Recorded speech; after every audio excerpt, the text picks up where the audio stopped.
வெளிநாட்டுக்கு போகணும்னு ஆசை. ஆனால் அவனுக்கு எந்த மொழியும் தெரியாது. இருந்தாலும் சமாளிச்சுக்கலாம்னு முடிவு பண்ணிட்டு கிளம்பிட்டான். ஏதோ ஒரு தேசத்துக்கு போய் சேர்ந்தான். அங்கே அவனுக்கு யாரையும் தெரியாது. அவங்க என்ன மொழியில் பேசிக்கிறாங்க அப்படிங்கிறது கூட புரியல. என்ன பண்ணுறதுன்னு யோசனை பண்ணிட்டு ஒரு இடத்துல நின்றுக்கிட்டு இருக்கிறான். எதிர ஒரு பெரிய கட்டடம், நிறைய பேர் உள்ளே போயிட்டு இருக்கிறாங்க. இவனும் அவங்க பின்னாடியே உள்ளே போனான். ஒரு பெரிய அறை, அலங்காரம்லாம் பண்ணி வச்சிருக்கிறாங்க. நிறைய பேர் சாப்பிட்றதுக்காக உட்காந்துருக்குறாங்க. இவனுக்கு நல்ல பசி, அதனால் இவனும் உட்காந்தான். சாப்பாடு போட்டாங்க, சாப்பிட்டான். அன்பான உபசரிப்பு. இவன் மனசு உள்ள நினச்சிக்கிட்டான், இது ஏதோ அரசருடைய அரண்மனை மாதிரி தெரியுது, இன்னைக்கு ஏதோ விருந்து நடக்குது, நல்ல வேளை நம்ம பசியும் தீர்ந்தது அப்படின்னு நினச்சிக்கிட்டே நிமிர்ந்து பார்க்குறான். சாப்பாடு பரிமாறினவன் எதிரில் ரொம்ப பணிவோட முதுக வளைச்சி வணக்கம் தெரிவித்தான். இவனும் எழுந்திரிச்சு நின்று முதுக வளைச்சி வணக்கம் தெரிவித்தான். ரொம்ப நன்றின்னா. அவன் ஒரு சீட்டை இவன் கையில் கொடுத்தான். இவன் அதை வாங்கி பார்க்குறான். என்ன எழுதியிருக்குன்னு ஒன்றும் புரியல. சரி, இந்த நாட்டில் தங்களுடைய நன்றியை சீட்டில் எழுதி தான் கொடுப்பாங்க போல இருக்கு அப்படின்னு நினச்சிக்கிட்டு மறுபடியும் நன்றின்னா. ஆனால் அவன் காசை கொடுங்கன்னா. ஏன்னா அது ஒரு ஹோட்டல், இவன் சாப்பிட்டதுக்கான பில் அது. இவன் அதை புரிஞ்சிக்கவே இல்லை. நன்றின்னு அந்த சீட்டில் எழுதி கொடுக்குறாங்க போல இருக்கு அப்படின்னு நினச்சிக்கிட்டு அதை வாங்கி சட்டை பையில் பத்திரமா வச்சுக்கிட்டு பரவாயில்லைங்க ரொம்ப மகிழ்ச்சின்னா. ஒரு வெளிநாட்டுக்காரனுக்கு இவ்வளவு தூரம் மரியாதை பண்ணுறீங்களே, எங்கள் ஊருக்கு போனதும் உங்களை பற்றி நிறைய சொல்லுவேன் அப்படின்னா. இவன் என்ன சொல்கிறான்னு அவனுக்கு புரியல. இவனை பிடிச்சி அழைச்சிட்டு போய் முதலாளி முன்னாடி நிறுத்தினான். நாம் சொன்னதில் இவனுக்கு ரொம்ப பெருமையாக இருக்கணும் போல இருக்கு, அதுதான் பெரிய இடத்துக்கு அழைச்சிட்டு வந்திருக்கிறான் அப்படின்னு இவன் நினச்சிக்கிறான். அவரும் பில்லுக்கான பணத்தை கொடுங்கிறாரு. பரவாயில்லைங்க ரொம்ப மகிழ்ச்சி நன்றிங்கிறான் இவன். அவரு பார்த்தார், இவனை நீதிமன்றத்துக்கு அனுப்பி வச்சுட்டார். இவன் என்ன நினச்சிக்கிட்டான், நம்மளை இந்த ஊர் ராஜா முன்னாடியே அழைச்சிக்கிட்டு வந்து நிறுத்தி இருக்கிறாங்க போல இருக்கு, என்ன ஒரு பெருந்தன்மை அப்படின்னு நினச்சிக்கிறான். நீதிபதி சொன்னார், சாப்பிட்டதுக்கான பணத்தை கொடுத்துரு, இல்லைன்னா அதுக்கான தண்டனையை அனுபவிக்க வேண்டி இருக்கும்னார். ராஜாவே நமக்கு நன்றி சொல்கிறாரு போல இருக்கு அப்படின்னு நினச்சிக்கிறான் இவன். என் மகிழ்ச்சிக்கு எல்லையே இல்லைங்க அப்படின்னா. அவர் பார்த்தார், இவனுக்கு தண்டனை கொடுக்க வேண்டியது தான் அப்படின்னு முடிவு பண்ணார். உடனே தீர்ப்பு எழுதினார். இவனை கழுதையில் பின்புறமாக உட்கார வைங்க, இவன் ஒரு மோசடிக்காரன் அப்படின்னு ஒரு போர்டு எழுதி அவன் கழுத்தில் மாட்டுங்க, அப்புறம் அந்த கழுதையை ஊர் பூரா விரட்டுங்க அப்படின்னார். இவனுக்கு தான் மொழி புரியலையே, ஏதோ நடக்குது அப்படிங்கிறது மட்டும் புரியுது. எல்லாரும் சேர்ந்து இவனை ஒரு கழுதை மேலே உட்கார வச்சாங்க. ஓஹோ, நம்மளை பாராட்டி ஒரு ஊர்வலம் நடத்துகிறாங்க போல இருக்கு அப்படின்னு நினச்சிக்கிறான் இவன். எல்லாரும் சத்தம் போட்டுக்கிட்டே கையை தட்டிக்கிட்டு கழுதை பின்னாடி ஓடி வர்றாங்க. இவனுக்கு ரொம்ப உற்சாகமாக இருக்குது. எல்லாருக்கும் கை கூப்பி வணக்கம் சொல்லிக்கிட்டே போகிறான். கூட்டத்தில் திடீர்னு ஒரு தெரிஞ்ச முகம் தெரியுது. அவனுடைய தேசத்தை சேர்ந்த ஒரு ஆள் அவன். அவனை பார்த்ததும் இவனுக்கு ரொம்ப உற்சாகம். நம்ம ஊருக்கு போனதும் இங்கே நமக்கு கிடைச்ச மரியாதையெல்லாம் உண்மைதான்னு சொல்கிறதுக்கு ஒரு சாட்சியும் கிடைச்சிட்டுது அப்படின்னு நினச்சிக்கிறான். அவனை பார்த்து கத்தனான், நல்லா பார்த்துக்க, இந்த ஊர் மக்கள் எனக்கு எப்படிப்பட்ட வரவேற்பு கொடுக்குறாங்கங்கிறத நல்லா கவனிச்சுக்கோ அப்படிங்கிறான். அவனுக்கு அவமானமாக போட்டுது. தலையை குனிஞ்சுக்கிட்டே நழுவி போயிட்டான். இவன் பார்த்தான், அவன் தலை தெரியல. ஆகா, அவனுக்கு நம்ம மேலே பொறாமை போல இருக்கு, அதனால தான் காணாமல் போயிட்டான் அப்படின்னு நினச்சிக்கிறான். இப்படி ஒரு வேடிக்கை கதையை பெரியவங்க சொல்கிறது உண்டு. கதை வேடிக்கையாக இருந்தாலும் இதில் உள்ள கருத்து என்ன தெரியுமா? அந்த கழுதை மேலே உட்காந்துருக்கிறானே, அது மாதிரி தான் நாமளும் அகங்காரங்கிற கழுதை மேலே உட்காந்துக்கிட்டு இருக்கோமா. நாமளும் கிட்டத்தட்ட அதே மாதிரி பிரம்மையில் தான் இருக்கிறோமா. என்ன நடக்குதுங்கிறதே புரியறதில்ல. அகங்காரத்தில் பேசுகிறவனுக்கும் சித்த சுவாதீனம் இல்லாமல் பேசுகிறவனுக்கும் அதிக வித்தியாசம் இருக்கிறதில்ல. அது மாதிரி ஒருத்தன் தன்னுடைய வீட்டை சுற்றி சேற்றை வாரி அரைச்சிக்கிட்டு இருந்தானா. அந்த வழியாக வந்த ஒரு பெரியவர் அதை பார்த்துருக்கார். என்னப்பா பண்ணிகிட்டு இருக்கிற அப்படின்னு கேட்டாராம். கழுதைகளை விரட்டிக்கிட்டு இருக்கிறேன் அப்படின்னானா. இங்கே கழுதைகளே காணுமே அப்படின்னாரான் அவரு. அதுதான் ஏற்கனவே விரட்டி விட்டனே அப்படின்னானா இவன்.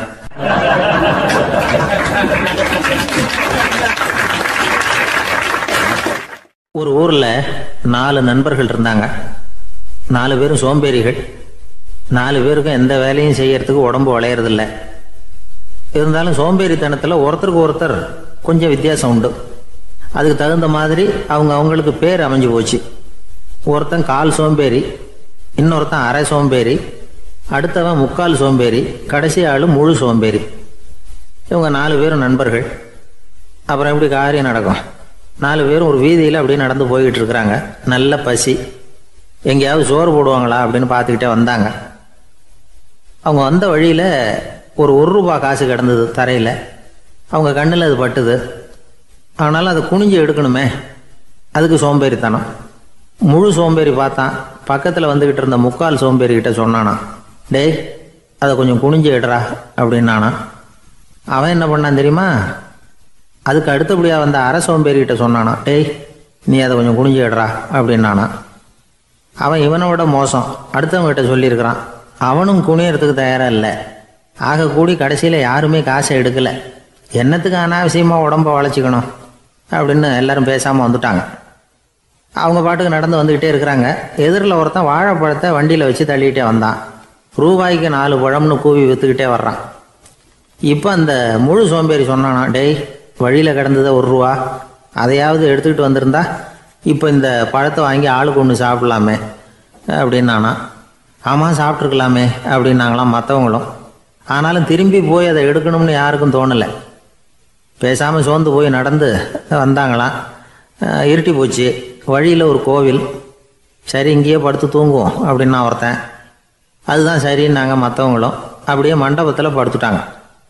கோவில் அர்ச்சகர் வேலையெல்லாம் முடிச்சு விட்டு வெளியில் வந்திருக்காரு. இவங்கள பார்த்தாராம். ஏன் இப்படி சோர்ந்து போய் கிடக்குறீங்க அப்படின்னு விசாரிச்சிருக்காரு. 2 நாளாச்சுங்க நாங்கள் சாப்பிட்டு அப்படின்னாங்களாம். அவர் உடனே ஐயோ பாவம் அப்படின்னு சொல்லி பானை, விறகு, அரிசி, தண்ணி எல்லாம் கொடுத்து நீங்களே சமையல் பண்ணி சாப்பிட்டுக்குங்க அப்படின்னு சொல்லிவிட்டு போயிட்டார். இந்த 4 பேருக்கும் சமையல் பண்ணி சாப்பிட்ணும்னு ஆசையாக தான் இருந்தது. ஆனால் அடுப்பு பற்ற வைக்கணுமே, அதுக்கு தீப்பெட்டி வேணுமே. தீப்பெட்டி இல்லை.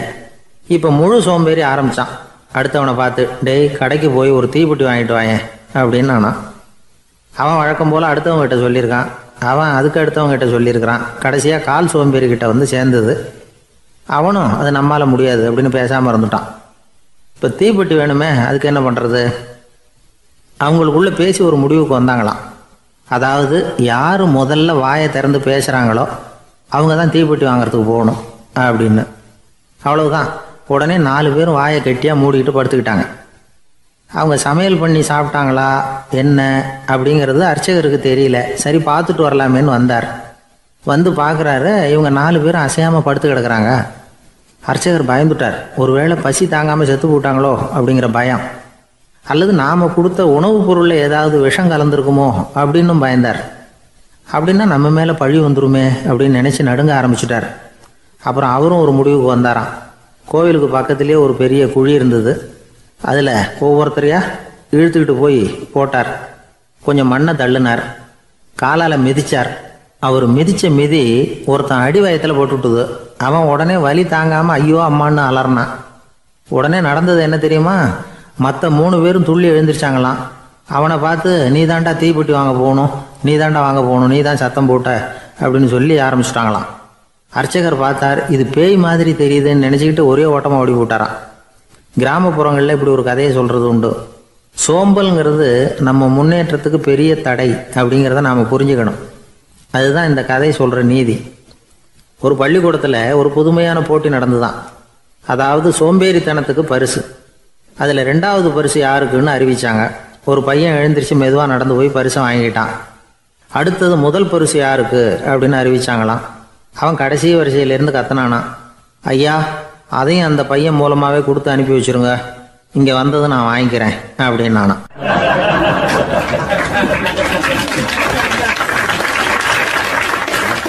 ஒரு ஊரில் ஒரு ராஜா இருந்தார். அவர் ஒரு நாள் காலையில் அரண்மனையில் மேல் மாடத்தில் வந்து நின்றுக்கிட்டு இருந்தார். அப்போ ஒரு ஆள் வீதியில் ரொம்ப வேகமாக ஓடிக்கிட்டு இருக்கான். அதை ராஜா கவனித்தார். அவன் மனசில் ஏதோ ஒரு தவிப்பு இருக்குங்கிறத புரிஞ்சுக்கிட்டார். உடனே அரண்மனை சேவகர்களை கூப்பிட்டார். அந்த ஆளை இங்கே அழைச்சிட்டு வாங்க அப்படின்னார். இவங்க ஓடி போய் அந்த ஆளை அழைச்சிட்டு வந்தாங்க. மன்னர் முன்னாடி நிறுத்தினாங்க. மன்னர் அவனை நிமிர்ந்து பார்த்தார். எதுக்காக இவ்வளோ வேகமாக ஓடிக்கிட்டு இருக்கிற அப்படின்னு கேட்டார். இதுக்கு அவன் சொன்னான், மன்னா நம்ம கோட்டையின் வடக்கு வாசல் இருக்கு இல்லையா, அது ஓரமாக ஒரு பெரிய பாறாங்கல் கிடக்கு. அதுக்கு அடியில் நான் ஒரே ஒரு வெள்ளி நாணயத்தை புதைச்சி வச்சுருக்கேன். அது இப்போ எனக்கு தேவைப்படுது. என்னுடைய மனைவிக்கு ஒரு பரிசு வாங்கி கொடுக்க வேண்டியிருக்கு. அதுக்காக தான் அவசரமாக ஓடிக்கிட்டு இருக்கிறேன் அப்படின்னா. மன்னர் யோசனை பண்ணார். அப்புறம் சொன்னார், அதுக்காகவா இப்படி ஓடுற? பரவாயில்ல, அதை பற்றி கவலைப்படாத.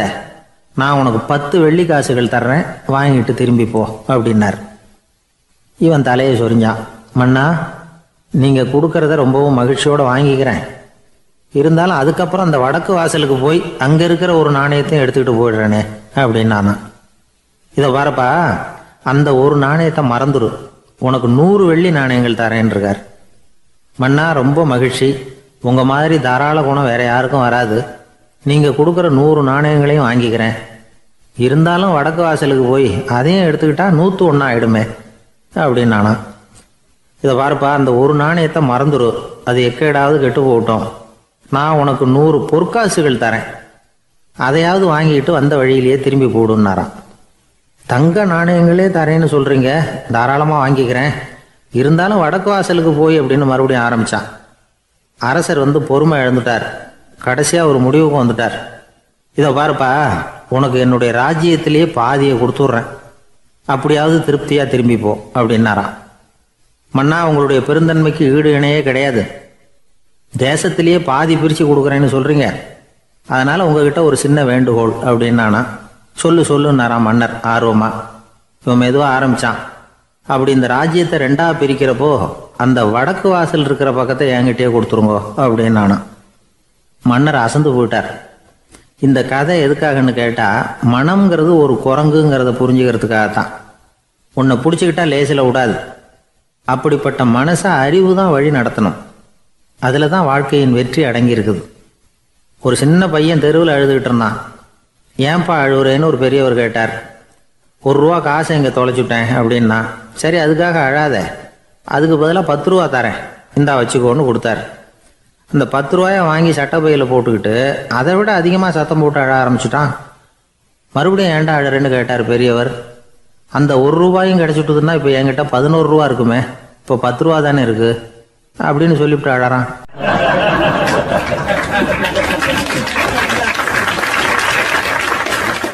என்னுடைய நண்பர் ஒருத்தர், அவருக்கு ஜாதகத்தில் நம்பிக்கை உண்டு. அவரே ஜோசியம்லாம் பார்ப்பார். என்ன சார், இந்த காலத்தில் இதையெல்லாம் நம்பிக்கிட்டு இருக்கீங்களே அப்படின்னு கேட்டால், உங்களுக்கு ஒன்றும் தெரியாது சார். இந்த உலகத்தில் ஒவ்வொருத்தரும் அவங்கவங்க செய்கிற நல்லது கெட்டதுக்கு தகுந்த பலனை அனுபவிச்சே தீரணும்பார். அது மட்டும் இல்லை, ஒருத்தன் செத்துட்டா கூட அவன் செஞ்ச பாவ புண்ணியங்கள் கூடவே போய்கிட்டு இருக்கோம்பார். அது எப்படி கூட போவோம் அப்படின்னு குதர்க்கமாக கேட்டால், அதுக்கு அவர் ஒரு கதை சொன்னார். அது ரொம்ப சுவாரஸ்யமாக இருந்தது. அது என்ன கதைன்னா, ஒரு ஊரில் ஒருத்தர் இருந்தாராம். அவர் ஜோசியம் பார்க்குறதுல ரொம்ப கெட்டிக்காரரான். ஒருத்தருடைய தலைமுடியை மட்டும் அவர்கிட்ட காட்டினா போதும், அதை மட்டும் பார்த்துட்டு அவருடைய ஜாதகத்தையே அலசி விடுவாராம். அப்பேற்பட்ட திறமை. அந்த ஆள் ஒரு சமயம் கன்னியாகுமரி கடற்கரைக்கு போயிருந்திருக்கார். அங்கே கரை ஓரமாக ஒரு மண்டை ஓடு கிடந்திருக்கு. அதை எடுத்து பார்த்துருக்கார். அந்த மண்டை ஓட்டை வச்சுக்கிட்டே அதோட ஜாதகத்தை அலசியிருக்கார். இந்த மண்டை ஓட்டுக்கு உரிய ஆசாமி வாழ்க்கையில் ரொம்ப கஷ்டப்பட்டிருக்கணும், நிறைய கஷ்டத்தை அனுபவிச்சிருக்கணும். அது தாங்க முடியாமல் தான் கடலில் விழுந்து தற்கொலை பண்ணிகிட்டு இருக்கான் அப்படிங்கிறத அவர் கணிச்சுட்டார். இருந்தாலும் இந்த மண்டை ஓடு இன்னமும் அனுபவிக்க வேண்டியது பாக்கி இருக்கு அப்படிங்கிறத அவர் உணர்ந்தாராம். அது சரி, ஒருத்தன் உயிரோடு இருக்கிற வரைக்கும் நல்லது கெட்டதை அனுபவிக்க முடியும், செத்ததுக்கு அப்புறமும் பாக்கி இருக்குன்னா அதை எப்படி அனுபவிக்கிறது? இந்த மண்டை ஓட்டுக்கு இன்னும் கொஞ்சம் பாக்கி இருக்குங்கிறது அவருக்கு புரிஞ்சதே தவிர அதோட அர்த்தம் என்னங்கிறது சரியாக விளங்கலை. சரி, இதை இன்னும் கொஞ்சம் விவரமாக ஆராய்ச்சி பண்ணுவோம் அப்படின்னு நினச்சிக்கிட்டு அதை தன்னுடைய வீட்டுக்கே எடுத்துகிட்டு போயிட்டார். அந்த மண்டை ஓட்டை ஒரு பெட்டியில் வச்சு பூட்டினார். தன்னுடைய தனி அறையில் அதை பத்திரமா வச்சுக்கிட்டார். தினமும் ராத்திரி ஆனதும் தன்னுடைய மனைவியை பார்த்து, நீ போய் பூஜை அறையில் தனியாக படுத்துக்க அப்படின்னு சொல்லிவிட்டு தினம் ராத்திரி 12 மணிக்கு பெட்டியை திறந்து அவர் பார்ப்பார். மண்டை ஓடு அப்படியே இருந்தது தவிர இன்னும் கொஞ்சம் பாக்கி இருக்குங்கிறதுக்கு அர்த்தம் அவருக்கு விளங்கலை. அந்த மண்டை ஓட்டுக்கு இன்னும் என்ன பாக்கி இருக்க போகுது? எப்படியோ ஒரு 10 நாள் போச்சு. அந்த வீட்டம்மாவுக்கு சந்தேகம் வந்துட்டுது. நம்ம வீட்டுக்காரரு நம்மளை தனியாக ஏன் தூங்க சொல்கிறார் அப்படிங்கிற சந்தேகம். உடனே பக்கத்து வீட்டு அம்மா கிட்ட விஷயத்தை சொல்லியிருக்கிறாங்க. அந்த அம்மா உடனே, நீ கவலைப்படாத, நான் கண்டுபிடிச்சி சொல்கிறேன் அப்படின்னு சொல்லிவிட்டாங்களாம். அன்னைக்கு ராத்திரியே ஜன்னல் வழியாக எட்டி பார்த்துருக்குறாங்க. இந்த ஆள் மண்டை ஓட்டை கையில் வச்சுக்கிட்டு அது திருப்பி திருப்பி பார்த்துக்கிட்டு இருக்கிறான். அதை பார்த்துட்டாங்க. மறுநாள் காலையில் அவரோட மனைவியை பார்த்தாங்க. ஏம்மா, உன் வீட்டுக்காரருக்கு நீ முதல் மனைவியா ரெண்டாவது மனைவியா அப்படின்னு கேட்டாங்களாம். எனக்கு தெரிஞ்ச வரைக்கும் நான் ஒருத்தி தான் அவருடைய மனைவி அப்படின்னாங்களாம் அவங்க. அப்படி இல்லை, நீ அவருக்கு ரெண்டாவது மனைவி. முதல் மனைவியின் மண்டை ஓட்டை தான் அவர் தினமும் ராத்திரியில் எடுத்து பார்த்துக்கிட்டு இருக்கிறார் அப்படின்னாங்க அடுத்த வீட்டு அம்மா. அப்படியா விஷயம் அப்படின்னு சொல்லிவிட்டு கணவன் வீட்டில் இல்லாத நேரமாக பார்த்து அந்த மண்டை ஓட்டை எடுத்து கொண்டாந்து ஒரு உரல்ல போட்டு உலக்கையால் குத்தி நொறுக்க ஆரம்பிச்சிட்டாங்க. வெளியில் போயிருந்த அந்த ஆள் அப்போ தான் உள்ளே நுழைஞ்சார். மண்டை ஓடு உலக்கை கிட்ட குத்து வாங்கிக்கிட்டு இருக்கு. அது அனுபவிக்க வேண்டியது இன்னும் கொஞ்சம் பாக்கி இருக்குங்கிறதுக்கு அர்த்தம் எனக்கு இப்போ தான் புரிஞ்சுது அப்படின்னாராம் அவர். இந்த கதையிலேருந்து நாம் இன்னொரு நீதியையும் புரிஞ்சுக்கணும். அதாவது நம்ம வீட்டை பற்றி நமக்கு புரியாததெல்லாம் அடுத்த வீட்டுக்கு.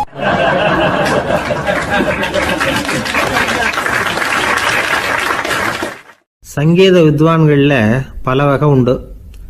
சில குறிப்பிட்ட ராகங்களை பாடுறதுல அவங்களுக்கு பெருமை வர்றது உண்டு.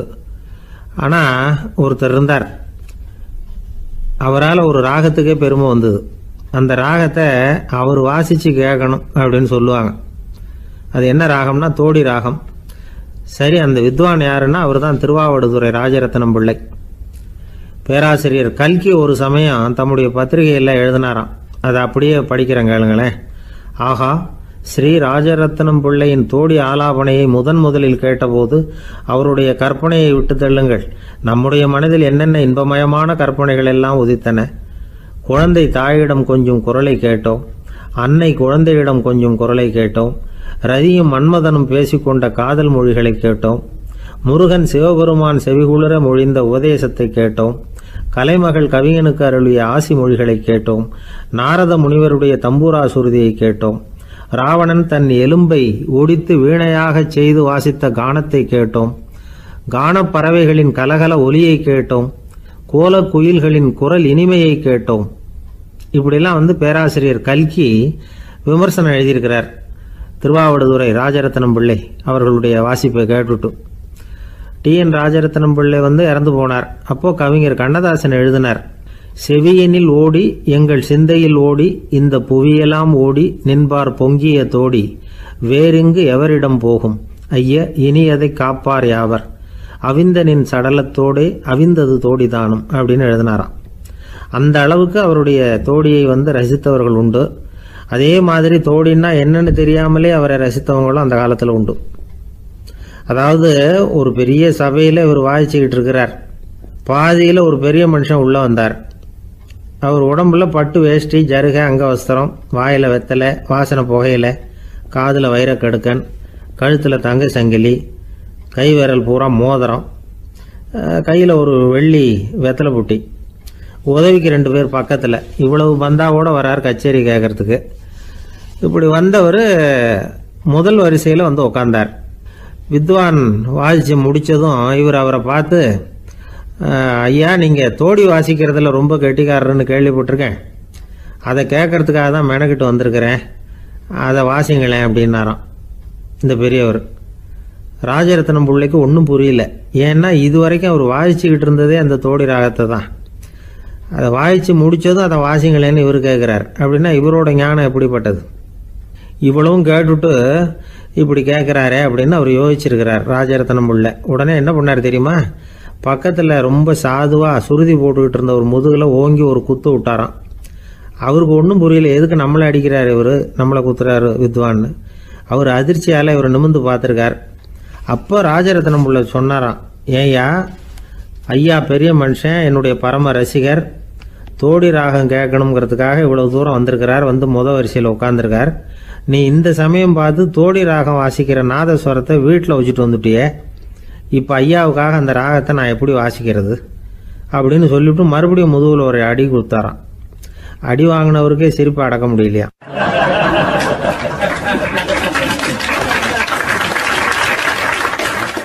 ஒரு ஊரில் ஒரு ஆள் இருந்தான். நிறைய பணம் சேர்த்தான்.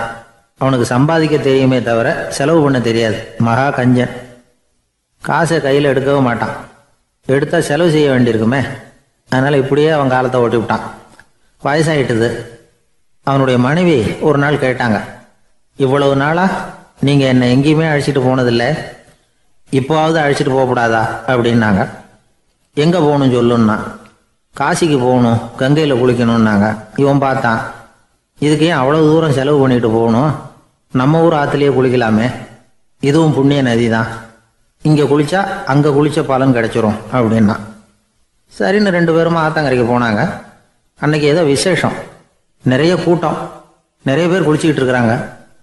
கரையில் சில புரோகிதர்கள் நின்றுக்கிட்டு இருக்கிறாங்க. குளிக்கிறதுக்கு முந்தி அவங்கக்கிட்ட உட்காந்தா ஏதோ மந்திரம்லாம் சொல்லுவாங்க, கொஞ்சம் காசு கொடுக்க வேண்டியிருக்கும். அதனால் இவன் என்ன பண்ணான், ஆத்தங்கரையிலேயே கொஞ்சம் தூரம் போனான். ஊரை விட்டு தள்ளி வந்துட்டான், அங்கே யாருமே இல்லை. அப்பாடான்னு சந்தோஷப்பட்டான், குளிக்கலாம்னு புறப்பட்டான். இந்த நேரம் கடவுள் பார்த்தார், இந்த கஞ்சனுக்கு ஏதாவது புத்தி போகட்டணும் அப்படின்னு நினைச்சார். உடனே ஒரு புரோகிதர் மாதிரி உருவத்தை மாற்றிக்கிட்டு அந்த ஆள் முன்னாடி வந்து நின்னார். அவனுக்கு அதிர்ச்சி, இங்கே யாருமே இருக்க மாட்டாங்கன்னு நினச்சா இங்கேயுமே ஒரு ஆள் வந்துட்டாரு, என்ன பண்ணுறதுன்னு யோசனை பண்ணான். புரோகிதர் உருவத்தில் இருந்த கடவுள் சொன்னார், இதை பாருங்க, இன்னைக்கு விசேஷ நாள், நீராடுறதுக்கு முன்னாடி சுயகல்பம் பண்ணிக்கிறது ரொம்ப நல்லது அப்படின்னார். என்கிட்ட பணம் எதுவும் இல்லையேன்னா. பரவாயில்ல, அப்புறமா கொடுங்க, வாங்கிக்கிறேன். ஆனால் ஒன்று, எவ்வளவு கொடுப்பீங்கிறத மட்டும் இப்போவே சொல்லி கொடுங்க அப்படின்னார். இவன் ரொம்ப யோசனை பண்ணான். ஒரு 10 பைசா தரேன் அப்படின்னா. சரின்னு ஒத்துக்கிட்டு எல்லா கிரியைகளையும் அவர் செஞ்சார். அதுக்கப்புறம் கணவனும் மனைவியும் ஆற்றுல குளிச்சாங்க. அவர் போயிட்டார். கொஞ்ச நாள் கழித்து அவன் வீட்டுக்கு வந்தார் கடனை வசூல் பண்ணுறதுக்கு. வாசலில் நின்றுக்கிட்டு இருந்த அவன் மனைவி இவரை பார்த்ததும் தயங்க ஆரம்பித்தாங்க. அந்த அம்மா கிட்ட விஷயத்தை சொன்னார்.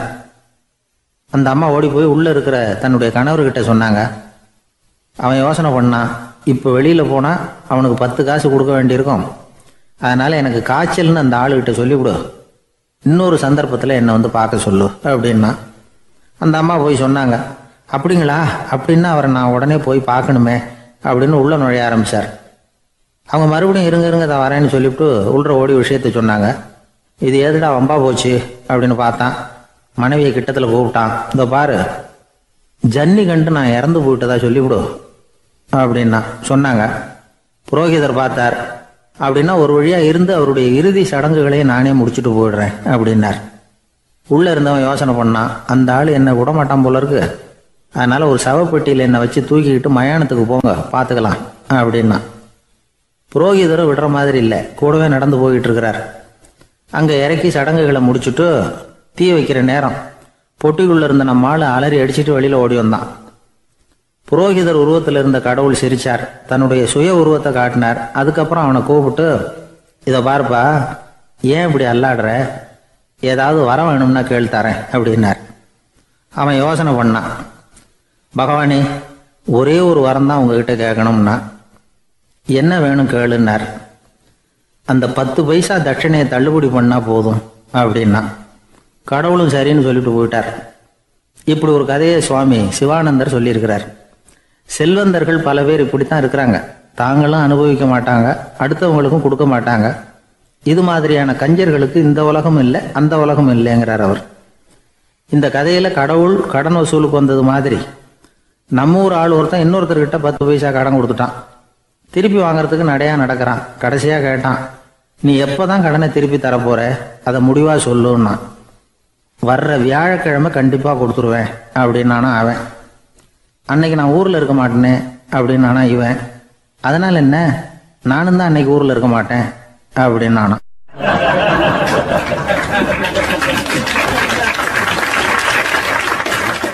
எனக்கு இது மட்டும்தான் சார் தெரியும், இதை தவிர வேறு எதுவும் தெரியாது அப்படின்னு சொல்லிக்கிட்டே காலம் தள்ளுறவங்க ரொம்ப பேர். அவங்களெல்லாம் கஷ்டப்பட வேண்டியிருக்கும். ஒருத்தர் தன்னுடைய தொழிலில் ரொம்ப கெட்டிக்காரராக இருக்கலாம். அதுக்காக எப்பவும் அதே ஞாபகத்தில் இருந்துக்கிட்டு உலகியல் அறிவு இல்லாமல் இருந்துடக்கூடாது, அது ஆபத்து. இதுக்காக நம்ம தாத்தா பாட்டிலாம் ஒரு கதை சொல்லுவாங்களே, கேள்விப்பட்டிருக்கீங்களா? ஒரு சமயம் ஒரு 4 பேர் சேர்ந்து வெளியூருக்கு பிரயாணம் போனாங்களாம். அந்த 4 பேர் எப்படி தெரியுமா? ஒருத்தர் வேதாந்தி, இன்னொருத்தர் சங்கீத வித்வான், 3வது ஆள் வைத்தியர், 4வது ஆள் ஜோசியர். இவங்க 4 பேரும் நண்பர்கள். அதனால் சேர்ந்து புறப்பட்டாங்க. வழியில் ஒரு ஊரில் தங்கினாங்க. இருட்டி போச்சு. அதனால் இன்றைக்கி ராத்திரி இங்கேயே தங்கி இருந்துட்டு நாளைக்கு புறப்படலாம் அப்படின்னு தீர்மானம் பண்ணாங்க. சாப்பாட்டுக்கு என்ன பண்ணுறது, அங்கேயே கடத்தெருவுக்கு போய் சாமான்லாம் வாங்கியாந்து சமைச்சு சாப்பிட்லாம்னு முடிவு பண்ணாங்க. 4 பேர் இருக்கிறதுனால ஆளுக்கு ஒரு காரியமாக செய்யலாம் அப்படின்னு வேலையை பிரிச்சுக்கிட்டாங்க. வைத்தியர் கறிகாய் வாங்க போனார், வேதாந்தி எண்ணெய் வாங்க போனார், ஜோசியர் பலசரக்கு வாங்க போனார், சங்கீத வித்வானுக்கு சமைக்கிற வேலை. எல்லாம் சரி, ஆனால் நடந்தது என்ன தெரியுமா? கடைத்தெருவுக்கு காய்கறி வாங்க போனார்ல வைத்தியர், அங்கே போய் மார்க்கெட்டில் பார்த்தார். ஒவ்வொரு கறிகாயாக எடுத்து பார்த்தார். இது பித்தம், உடம்புக்கு ஒத்துக்காது, இது வாயு, உடம்பு ஒத்துக்காது அப்படின்னு ஒவ்வொன்றா தள்ளினார். கடைசியில் ஒன்றுமே தேரல, வெறுங்கையோடு திரும்பி வந்துக்கிட்டு இருக்கிறார். எண்ணெய் வாங்க போனார் வேதாந்தி, அவர் ஒரு தொன்னையில் எண்ணெயை வாங்கினார். பேசாமல் அதை எடுத்துகிட்டு வர வேண்டியது தானே, முடியல. அவருடைய வேதாந்த மூளை சிந்திக்க ஆரம்பிச்சுட்டுது. இந்த தொன்னைக்கு எண்ணெய் ஆதாரமா அல்லது எண்ணெய்க்கு தொன்னை ஆதாரமா அப்படிங்கிற ஆராய்ச்சியில் இறங்கினார். என்னாச்சு தெரியுமா? அப்படி கவுத்து பார்த்தார். வாங்கின எண்ணெய் பூராவையும் வழியில் கொட்டிவிட்டு வெறும் தொண்டையோடு சேர்ந்தார். பலசரக்கு வாங்க போனார் ஜோசியர், அவர் ஒரு வழியில் பார்த்தாரு. வழியில் வந்தவங்களெல்லாம் அங்கங்கே ஒரு மரத்தடியில் உட்கார வச்சு அவங்களுக்கெல்லாம் ஆர்வம் சொல்ல ஆரம்பிச்சிட்டார். அப்படி ஒவ்வொருத்தராக சொல்லி முடிச்சுட்டு கடத்தருக்கு போய் சேர்ந்தார். இவர் அங்கே போய் சேர்றதுக்குள்ளே ரொம்ப நேரம் ஆகிட்டுது. கடையெல்லாம் பூட்டி விட்டு போயிட்டாங்க. என்ன செய்கிறது? அவரும் வெறுங்கையோடு திரும்பி சேர்ந்தார். சரி, இவங்க கதை தான் இப்படி ஆச்சு. அங்கே சமைக்கிறதுக்காக உட்காந்துருந்தார் சங்கீத வித்வான், அவர் கதை என்னாச்சு தெரியுமா? அங்கே அவர் அடுப்பை பற்ற வச்சு ஒலையை கொதிக்க வச்சார். அதாவது ஒரு பானையில் தண்ணியை ஊற்றி அடுப்பில் வச்சார். அது கொதிக்க ஆரம்பிச்சிது. தண்ணி கொதிக்கிற சத்தம் இருக்குதுல்ல, அது இவருக்கு தாளம் போடுறது மாதிரி இருந்தது.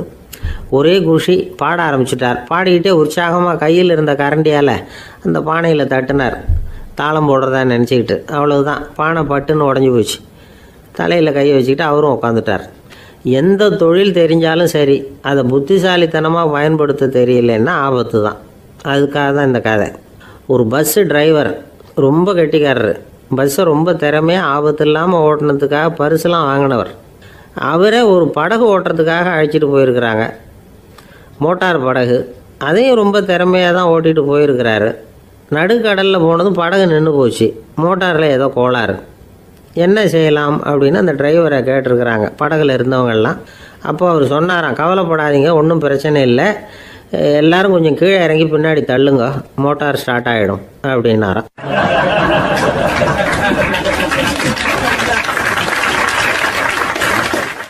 ஒரு ஊரில் ஒரு இளைஞன் இருந்தான். ஒரு நாள் அவன் ஒரு குருவை தேடிட்டு புறப்பட்டான். ஊரை விட்டு வெளியில் போனான். போகிற வழியில் ஒரு காடு. அந்த காட்டில் ஒரு மரத்தடியில் ஒரு பெரியவர் உட்காந்துருக்கிறார். அமைதியாக மௌனமாக அவர் அமர்ந்திருக்கிறார். இந்த பெரியவரை விசாரிக்கலாம், குருவை தேடி கண்டுபிடிக்கிறதுக்கு இவர் ஏதாவது ஒரு வழி சொல்லி கொடுப்பார் அப்படின்னு நினச்சிக்கிட்டு அவர் நெருங்கினான். ஐயா, எனக்கு ஒரு குரு தேவை, எங்கே கிடைப்பார்? அவரை எப்படி அடையாளம் கண்டுபிடிக்கிறது?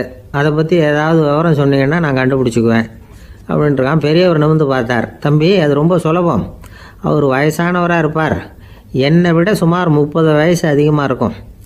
அவர் ஒரு மரத்தடியில் தான் உட்காந்துருப்பார் அப்படின்ட்டுருக்கான். சரிங்க பெரியவரே, அது என்ன மாதிரியான மரம், எப்படி இருக்கும் அப்படின்னு கேட்டிருக்கான். பெரியவர் அந்த விவரங்களையும் சொல்லியிருக்கிறாரு.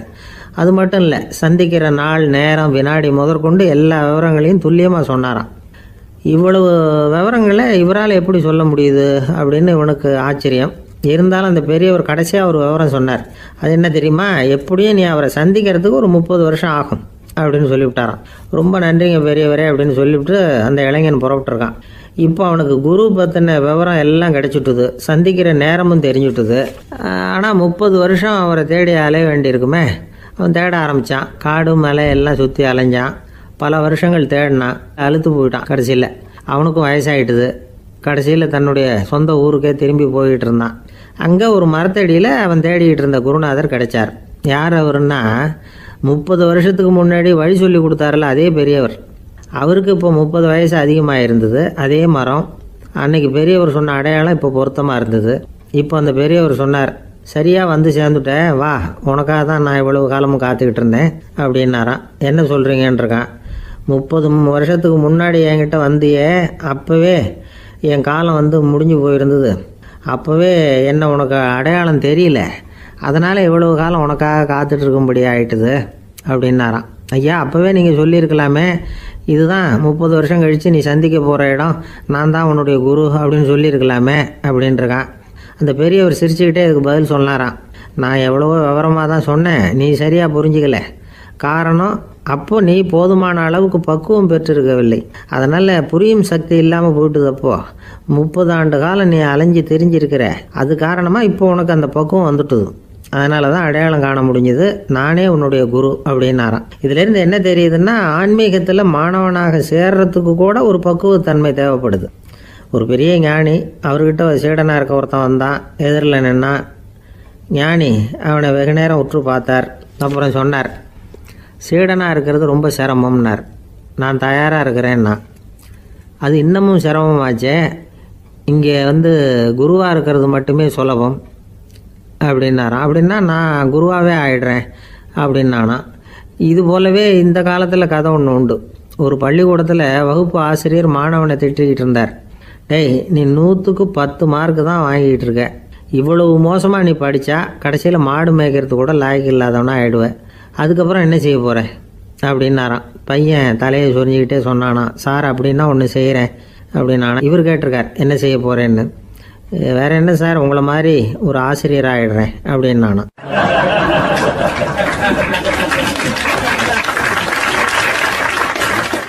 இமயமலை அடிவாரத்தில் ஒரு மடம். அங்கே ஒரு சன்னியாசி இருந்தார். அவர்கிட்ட ஒருத்தர் வந்தார். சுவாமி, ஆசையை உதற நினைக்கிறேன், முடியல, ஒட்டிக்கிட்டே வருது அப்படின்னாராம். இப்படி உட்கார, ஒரு கதை சொல்கிறேன் அப்படின்னு சொல்லி அவர் சொல்ல ஆரம்பித்தாராம். அவர் சொன்ன கதை என்னென்னா, ஒரு ஊரில் ஒரு ஆள் இருந்தான். அவன் பேர் குப்புசாமி. அவன்கிட்ட எப்பவும் ஒரு பழைய தொப்பி இருக்கும், விடவே மாட்டான். அதனால் அவனை எல்லாரும் தொப்பி சாமி அப்படின்னு தான் கூப்பிடுறது வழக்கம். ஒரு புது தொப்பி வாங்கிக்கப்படாதாப்பா அப்படின்னு நண்பர்கள்லாம் சொல்லி பார்த்தாங்க. பணத்துக்கு எங்கே போவேன் அப்படின்னு விட்டானான். பணம் வச்சுருக்கான், செலவு பண்ண மனசு வரல, மகா கஞ்சன். பழைய பாட்டில்கள்லாம் வாங்கி விற்றுக்கிட்டு இருந்தான். அப்படி ஒரு தடவை பழைய கண்ணாடி சாமான்களை ஏலத்தில் எடுத்தப்போ அதில் ஒரு அருமையான சென்ட்டு பாட்டில் கிடச்சிது. உடனே ஒரு ஐடியா பண்ணான். அந்த சென்ட்டை சின்ன சின்ன பாட்டில்களில் அடைச்சி ஜன்னல் ஓரமாக அடுக்கி வச்சுட்டான். அதை விற்றா நிறைய பணம் கிடைக்குமே. அதனால் இதுக்கு இடையில் ஒரு நாள் அவன் அப்படியே உட்காந்துருந்தான். அந்த நேரம் நண்பன் வந்தான். ஏண்டா, உன் பழைய தொப்பியை மாற்றப்படாதா, ஊரில் எல்லாரும் கேலி பேசுகிறாங்களே ஒன்று தொப்பி சாமின்னு அப்படின்னு சொல்லி கேட்டிருக்கான். இந்த சென்ட்டு பாட்டில் விற்றதும் பணம் வரும், அதுக்கப்புறம் பார்க்கலாம் அப்படின்னு நானா. இவன் சரி வா, நீச்சல் குளத்துக்கு போயிட்டு வருவோம் அப்படின்னு கூப்பிட்ருக்கான் நண்பன். 2 பேரும் போனாங்க. அதே நேரம் அந்த ஊர் நீதிபதியும் அங்கே குளிக்க வந்தாராம். அவர்கிட்ட இருந்தது விலை வசந்த ஒரு புது தொப்பி. அதை அங்கே இருந்த ஸ்டாண்டில் மாட்டிவிட்டு குளிக்க போனார். இதுக்கிடையில் குப்புசாமி குளிச்சுட்டு வந்தான். அவனுடைய பழைய தொப்பியை காணலை. அந்த புது தொப்பியை பார்த்தா இது நண்பனுடைய வேலை தான் அப்படிங்கிறதாக புரிஞ்சுக்கிட்டு அதை எடுத்து மாட்டிகிட்டு வந்துட்டான்.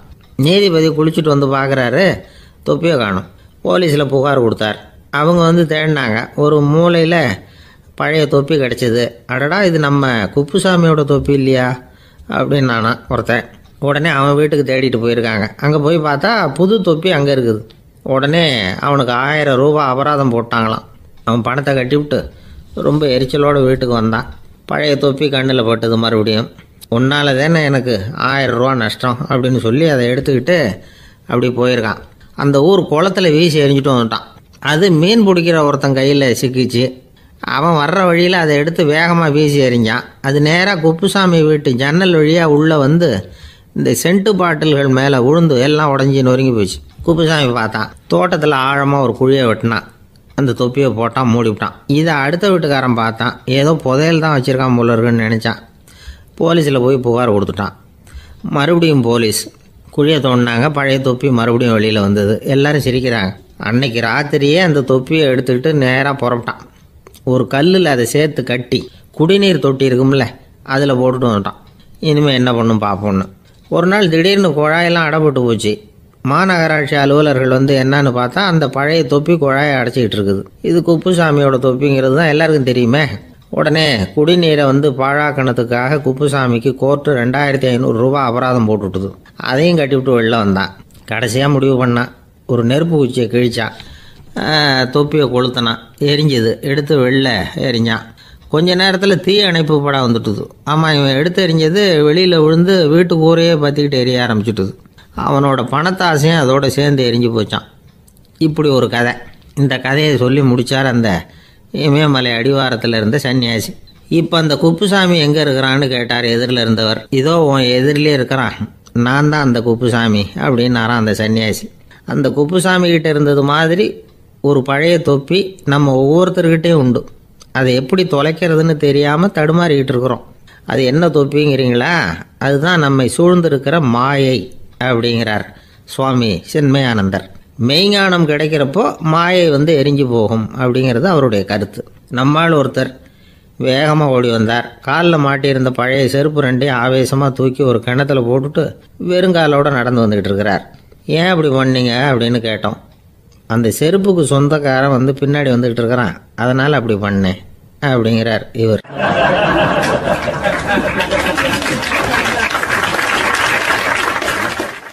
காசியில் இருக்கிற கடவுள் காசி விஸ்வநாதர், அங்கே இருக்கிற தேவி காசி விசாலாட்சி.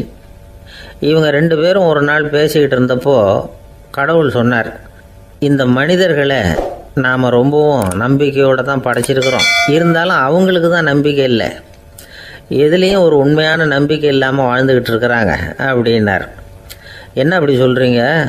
அதோ பாருங்கள், எவ்வளவு பேர் காசியை தேடிட்டு கங்கையில் குளிச்சுக்கிட்டு இருக்கிறாங்க, அவங்களெலாம் நம்பிக்கை இல்லைன்னா இவ்வளவு தூரம் தேடிட்டு இங்கே குளிப்பாங்களா அப்படின்னு நாங்கள் தேவி. சரி, அதை சோதித்து பார்க்கலாம் அப்படின்னு ரெண்டு பேரும் முடிவு பண்ணிக்கிட்டாங்க. உடனே ஒரு திட்டம் போட்டாங்க. அது எப்படின்னா, நாம் ரெண்டு பேருமே பக்தர்கள் மாதிரி உருவத்தை மாற்றிக்கிட்டு கங்கை கரைக்கு போக வேண்டியது. நான் கங்கையில் இறங்கி குளிக்கிறேன், கொஞ்ச நேரத்தில் சுழலில் மாட்டிக்கிட்டது மாதிரி நடிக்கிறேன். நீ உடனே கரையிலிருந்து சத்தம் போடும், என்னோடய வீட்டுக்காரரை யாராவது காப்பாற்றுங்களேன்னு சத்தம் போடும். அதோடு இன்னொன்று சொல்லு, யாராவது ஒரு புண்ணிய ஆத்மா அவர்கிட்ட போய் அவருடைய முடியை பிடிச்சி இழுக்கணும். அப்படி ஒரு சாபம் இருக்குது எங்களுக்கு. புண்ணிய ஆத்மா, அதாவது எந்த பாவமும் செய்யாத இல்லாத ஒருத்தர் தான் அவரை காப்பாற்ற முடியும். அப்படிப்பட்டவங்க யாராவது வெள்ளத்தில் குதிச்சு என்னுடைய கணவரை காப்பாற்றுங்கோ அப்படின்னு நீ சத்தம் போடு, கூச்சல் போடு, என்ன நடக்குதுன்னு பார்க்கலாம் அப்படின்னார் கடவுள். சரின்னு சொல்லி ரெண்டு பேருமா சாதாரண பக்தர்கள் மாதிரி கங்கை கரைக்கு சேர்ந்தாங்க. அவர் இறங்கி குளித்தார். திட்டம் போட்டது மாதிரியே சுழலில் மாட்டிக்கிட்டது மாதிரி கத்துனார். கரையில் இருந்த அந்த அம்மா, ஐயோ என் கணவரை காப்பாற்றுங்களேன், யாராவது காப்பாற்றுங்களேன்னு கத்துனாங்க. பல பேர் ஓடி வந்தாங்க. உடனே இவங்க, பாவம் இல்லாத புண்ணிய ஆத்மா ஒருத்தரால் தான் என்னுடைய கணவர் காப்பாற்றப்படணுங்கிறது விதி, அப்படி ஒரு சாபம் இருக்குது, அதனால் புண்ணிய ஆத்மா யாராவது அவர்கிட்ட போய் அவர் முடியை பிடிச்சி தூக்குனா அவரை காப்பாற்றி விடலாம் அப்படின்னாங்க. இவங்க இப்படி சொன்னதும் எல்லாரும் திகைச்சு போய் நின்றுட்டாங்க. ஒவ்வொருத்தருக்கும் அவங்க செஞ்ச பாவம்லாம் ஒவ்வொன்றா ஞாபகத்துக்கு வர ஆரம்பிச்சுட்டுது. சரி, இதுக்கு நாம் லாயக்கு இல்லை அப்படின்னு சொல்லி ஒதுங்கி போக ஆரம்பிச்சிட்டாங்க எல்லாம். இந்த சமயத்தில் யாரோ ஒருத்தர் வேகமாக ஓடி வந்தார், ஆற்றுல குதிச்சார். அவர்கிட்ட போனார், முடியை பிடிச்சார், தூக்குனார், அவரை காப்பாற்றி கரைக்கு கொண்டுட்டு வந்துட்டார். அப்படி காப்பாற்றின அந்த ஆளை இவங்க ரெண்டு பேரும் தனியாக கூப்பிட்டுக்கிட்டு ஒரு மண்டபத்துக்கு வந்துட்டாங்க. விசாரிக்கிறாங்க. நீ யாரப்பா அப்படின்னு கேட்குறாங்க. ஏதும் தெரியாத மாதிரி, நான் இந்த ஊர் அன்ன சத்திரத்தில் வேலை செய்கிற ஒரு சமையல்காரன் அப்படிங்கிறார். நீ கங்கையில் குளிக்கிறது உண்டான்னு கேட்டிருக்காங்க. நான் இந்த ஊர்லேயே தான் இருக்கிறேன், இருந்தாலும் தினமும் கங்கையில் குளிக்கிறதில்ல, எப்பாவது ஒரு நாள் அங்கே குளிப்பேன் அப்படின்னார். கங்கையில் மூழ்கி எழுந்திரிச்சா பாவமெல்லாம் தொலையும்னு சொல்கிறாங்க. அப்படி இருக்கிறப்போ அங்கே இன்றைக்கி கங்கையில் குளிச்சுக்கிட்டு இருக்கிறவங்கெல்லாம் தங்களை புண்ணிய ஆத்மாவா நினைக்கல. கங்கையில் குளிக்காத நீ உன்னை புண்ணிய ஆத்மாவா நினச்சி என்னை காப்பாற்ற வந்திருக்கிற, அது எப்படி அப்படின்னு கேட்டார். அதுக்கு அந்த ஆள் சொல்கிறான், கங்கையில் குதித்ததுக்கு அப்புறம் தானே உங்களை காப்பாற்ற போகிறோம், அப்படி குதிக்கும் பொழுது என்னுடைய பாவமெல்லாம் போயிருக்கும்ல, நான் புண்ணிய ஆத்மாவாக ஆயிருப்பேனே, அதனால தான் துணிஞ்சு உங்களை காப்பாற்றினேன் அப்படின்னா.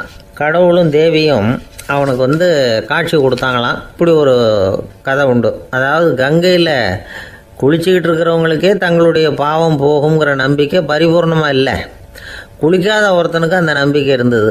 அதனால் அவனால் கடவுளை பார்க்க முடிஞ்சது. கடவுளை நாமளும் பார்க்க முடியுமா முடியாதா அப்படிங்கிற குழப்பம்லாம் நமக்கு வேண்டியதில்லை. நம்பிக்கையோடு வாழணுங்கிற உண்மையை மட்டும் இந்த கதையிலேருந்து புரிஞ்சுக்கிட்டா போதும். ஏன்னா இந்த கதையை கேட்டுட்டு ஒரு நண்பன் குதர்க்கமாக ஒரு கேள்வி கேட்டான்.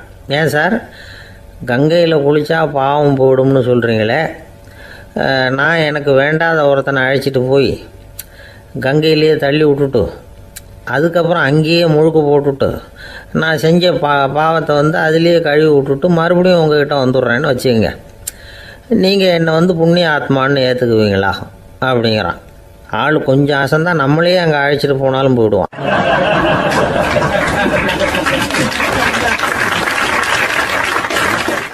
வாழ்க்கையில் சில சந்தர்ப்பங்களில் நாம் சில அவமானங்களை சந்தித்தே தீர வேண்டியிருக்கு. என்ன பண்ணுறது, காலம் அப்படி. அவமானப்படுறவங்க உடனே அடங்கி போய்டுறது தான் உலக வழக்கம். அவமானப்பட்டால் உடனே சீறி எழறவங்களும் உண்டு. ஆனால் அதையே ஒரு சவாலாக எடுத்துக்கிட்டு முன்னுக்கு வர்றவங்களும் சில பேர் இருக்கிறாங்க. அவங்க ரொம்ப அபூர்வம். இன்றைக்கி மனோதத்துவ நிபுணர்கள்லாம் என்ன சொல்கிறாங்க தெரியுமா? அவமானப்பட்டுட்டா உடனே அடங்கி போயிடக்கூடாதான். அதையே ஒரு சவாலாக எடுத்துக்கிட்டு மனசில் ஒரு வைராக்கியத்தோடு முயற்சி பண்ணினா வாழ்க்கையில் எல்லாரும் முன்னேறலாமா. அவமானங்கிறத நாம் வைராக்கியமாக மாற்றிக்கணும். அதுதான் வெற்றிக்கு வழி. ராமர் இந்த பூமியில் பிறந்ததே ஒரு வைராக்கியத்தினால தான் சார் அப்படின்னார் ஒருத்தர். எப்படிங்க அது அப்படின்னு கேட்டேன். அவர் சொன்னார், தசரதருக்கு ராமர் குழந்தையாக பிறக்கணும், அப்போ தான் இங்கே இருக்கிற கஷ்டங்கள்லாம் நீங்கும் அப்படின்னு சர்வலோகமும் எதிர்பார்த்துக்கிட்டு இருக்குது. ஆனால் அவர் எப்போ பிறப்பார் அப்படின்னு யாருக்கும் தெரியல. அந்த காரியம் சீக்கிரம் நடக்கணுமே, அதுக்கு என்ன பண்ணுறது? நாரதர் வந்தார் ஒரு நாள் தசரதரை தேடி. தசரதா, உனக்கு ஒரு செய்தி தெரியுமான்னு ஆரம்பித்தார். அவர் எப்பவும் இப்படித்தானே ஆரம்பிக்கிறது வழக்கம். என்ன விஷயம்னு கேட்டார் தசரதர். தசரதா, நீ அடிக்கடி உன்னோட தேரில் ஏறிக்கிட்டு தேவலோகத்துக்கு போகிற, அங்கே போகிற வர்ற எல்லாம் பண்ணிகிட்ருக்க, எல்லாம் சரி. தேவலோகத்துலேயும் உன்னை நல்லபடியாக தான் வரவேற்கிறாங்க. தேவேந்திரன் உன்னை பிரியமாக அழைச்சிட்டு போய் தன்னுடைய அரியாசனத்திலேயே தனக்கு பக்கத்திலேயே உட்கார வைக்கிறான். நீயும் சந்தோஷமாக உட்காந்து பேசிவிட்டு வந்துடுற. ஆனால் நீ இங்கே வந்ததுக்கு அப்புறம் அங்கே என்ன நடக்குது தெரியுமா உனக்கு அப்படின்னாரான் நாரதர். என்ன நடக்குது எனக்கு ஒன்றும் தெரியலையே அப்படின்னாரான் தசரதர். நாரதர்கிட்ட கிட்டத்தில் கேட்டிருக்கார், கொஞ்சம் சொல்லுங்கள் என்னது அப்படின்னு. அவர் நெருங்கி வந்தாரான் நாரதரும். மெதுவாக அவர் காதோட காதாக சொன்னாராம். அதாவது நம்ம பாஷையில் சொல்லப்போனால் பற்ற வைக்கிறார். நீ அங்கே தேவேந்திரங்கிட்ட உட்காந்து பேசிவிட்டு வந்த பிறகு நீ அங்கே உட்காந்துருந்த அரியாசனத்தை தண்ணி ஊற்றி கழுவி சுத்தப்படுத்துகிறாங்க. நீ என்ன அந்த அளவுக்கு சுத்தம் இல்லாத ஆளா, தினம் குளிக்காமையாக இருக்கிற அப்படின்னாராம். தசரதருக்கு இது ரொம்ப அவமானமாக போயிட்டுது. அப்படியே செய்கிறாங்க அப்படின்னாராம். ஆமாம், நீ வேணும்னா நான் சொல்கிறது உண்மையா இல்லையா அப்படின்னு சோதனை பண்ணி பார்த்துக்கோ அப்படின்னாரான் நாரதர். உடனே தசரதர் இதுக்காகவே புறப்பட்டு தேவலோகம் போனார். அங்கே வழக்கம் போலவே இவரை கூப்பிட்டு உட்கார வச்சு பேசிக்கிட்டு இருந்தான் தேவேந்திரன். கொஞ்ச நேரம் பேசிக்கிட்டு இருந்துட்டு சரி நான் கிளம்புறேன்னு புறப்பட்டார். சரி, அவனும் வாசல் வரைக்கும் வழி அனுப்பி வச்சுட்டு உள்ளே போயிட்டான். தசரதர் வெளியில் கொஞ்ச நேரம் மறைஞ்சி இருந்துட்டு மெதுவாக உள்ளே எட்டி பார்த்தார் என்ன நடக்குதுன்னு. நாரதர் சொன்னது உண்மைதான். தசரதர் உட்காந்துருந்த ஆசனத்தை அங்கே 2 தேவர்கள் கழுவி சுத்தப்படுத்திக்கிட்டு இருக்கிறாங்க. தசரதரால் இதை தாங்கிக்க முடியல. அவருக்கு ரொம்ப அவமானமாக போச்சு. நேராக கிடுகிடுன்னு தேவேந்திரங்கிட்டே போனார். நான் உட்காந்துருந்த இருக்கையே சுத்தம் பண்ணுறியே, நான் என்ன அந்த அளவுக்கு பாவியா அப்படின்னு கேட்டார். ரொம்ப கோபமாக கேட்டார். தசரதரே, மனுஷனுக்கு 3 கடன்கள் உண்டு. தேவ கடன், ரிஷி கடன், பித்ரு கடன். இதை தீர்க்காதவன் பாவியாகிறான். இதில் மகனை பெறுவதால் தான் பித்ரு கடன் தீரும். உனக்கு மகன் கிடையாது, அதனால் நீ பாவி ஆகிற. பாவி உட்காந்துருந்த இடம்ங்கிறதுனால அதை சுத்தம் செய்ய வேண்டியது எங்கள் கடமை அப்படின்னு நானும் தேவேந்திரன். இந்த இடத்துல தசரதருக்கு ஏற்பட்ட அவமானம் ஒரு வைராக்கியமாக மாறிச்சு. தேவேந்திரனே கேட்டுக்கோ, ஒரு மகனை பெற்ற பிறகு தான் இந்த சபையில் மறுபடியும் அடி எடுத்து வைப்பேன் அப்படின்னு சொல்லிவிட்டு போயிட்டாரான். போய் புத்திர காமேஷ் யாகம் பண்ணார். புத்திரர்கள் பிறந்தார்கள். இந்த கதையில் உள்ள கருத்து என்னென்னா, தேவேந்திரன் தசரதரை அப்படி அவமானப்படுத்தலைன்னா அவருக்கு இப்படி ஒரு வைராக்கியம் பிறந்திருக்குமா யோசிச்சு பார்க்கணும். நமக்கு ஏற்படுகிற சில அவமானங்களையும் வைராக்கியமாக மாற்றிக்குவோம். அப்படி மாற்றிக்கிட்டோம்னா வாழ்க்கையில் முன்னேறலாம். நம்ம ஆளுங்க சில பேர் அவமானத்தை வைராக்கியமாக மாற்றிக்கிறது எப்படி தெரியுமா? நம்மக்கிட்ட ஒரு பையன் சொன்னான், எங்கள் அப்பா என்னை எல்லாருக்கும் முன்னாடி வச்சு திட்டிவிட்டார், பொறுப்பு இல்லாமல் ஊர் சுற்றுறேன்னு சொல்லி அவமானப்படுத்தி விட்டார். இனிமேல் நீ என் முகத்திலேயே முழிக்காதரா போடான்னு வேற சொல்லிவிட்டார். எனக்கு ரோஷம் வந்துட்டுது. அந்த அவமானத்தை வைராக்கியமாக மாற்றிக்கிட்டேன். அன்னையிலேருந்து அவர் முகத்திலேயே முழிக்கிறது இல்லை அப்படின்னா. அப்படியான்னு கேட்டோம். ஆமாங்க, அவர் வீட்டில் இல்லாத நேரமாக பார்த்து உள்ள சமையல் கட்டுக்கு போய் சாப்பிட்டுட்டு நைஸாக வெளியில் வந்துடுவேன் அப்படிங்கிறான் அவன்.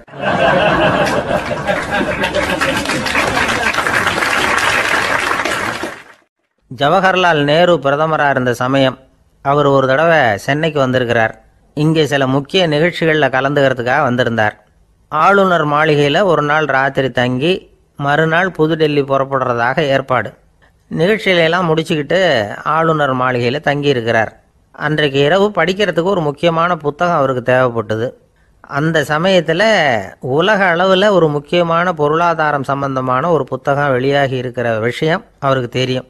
அந்த புத்தகம் மெட்ராஸுக்கு வந்திருக்குமா, அது இங்கே கிடைக்குமா அப்படின்னு விசாரிச்சிருக்கிறார் நேருஜி. அவர் இப்படி கேட்ட உடனே அங்கே இருந்தவங்கெல்லாம் ரொம்ப பரபரப்பாக செயல்பட ஆரம்பிச்சுட்டாங்க.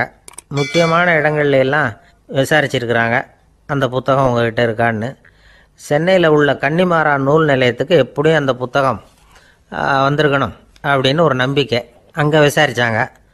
அந்த புத்தகம் 2 நாளைக்கு முன்னாடி தான் அங்கே வந்திருக்குது அப்படிங்கிற விஷயம் தெரிஞ்சுது.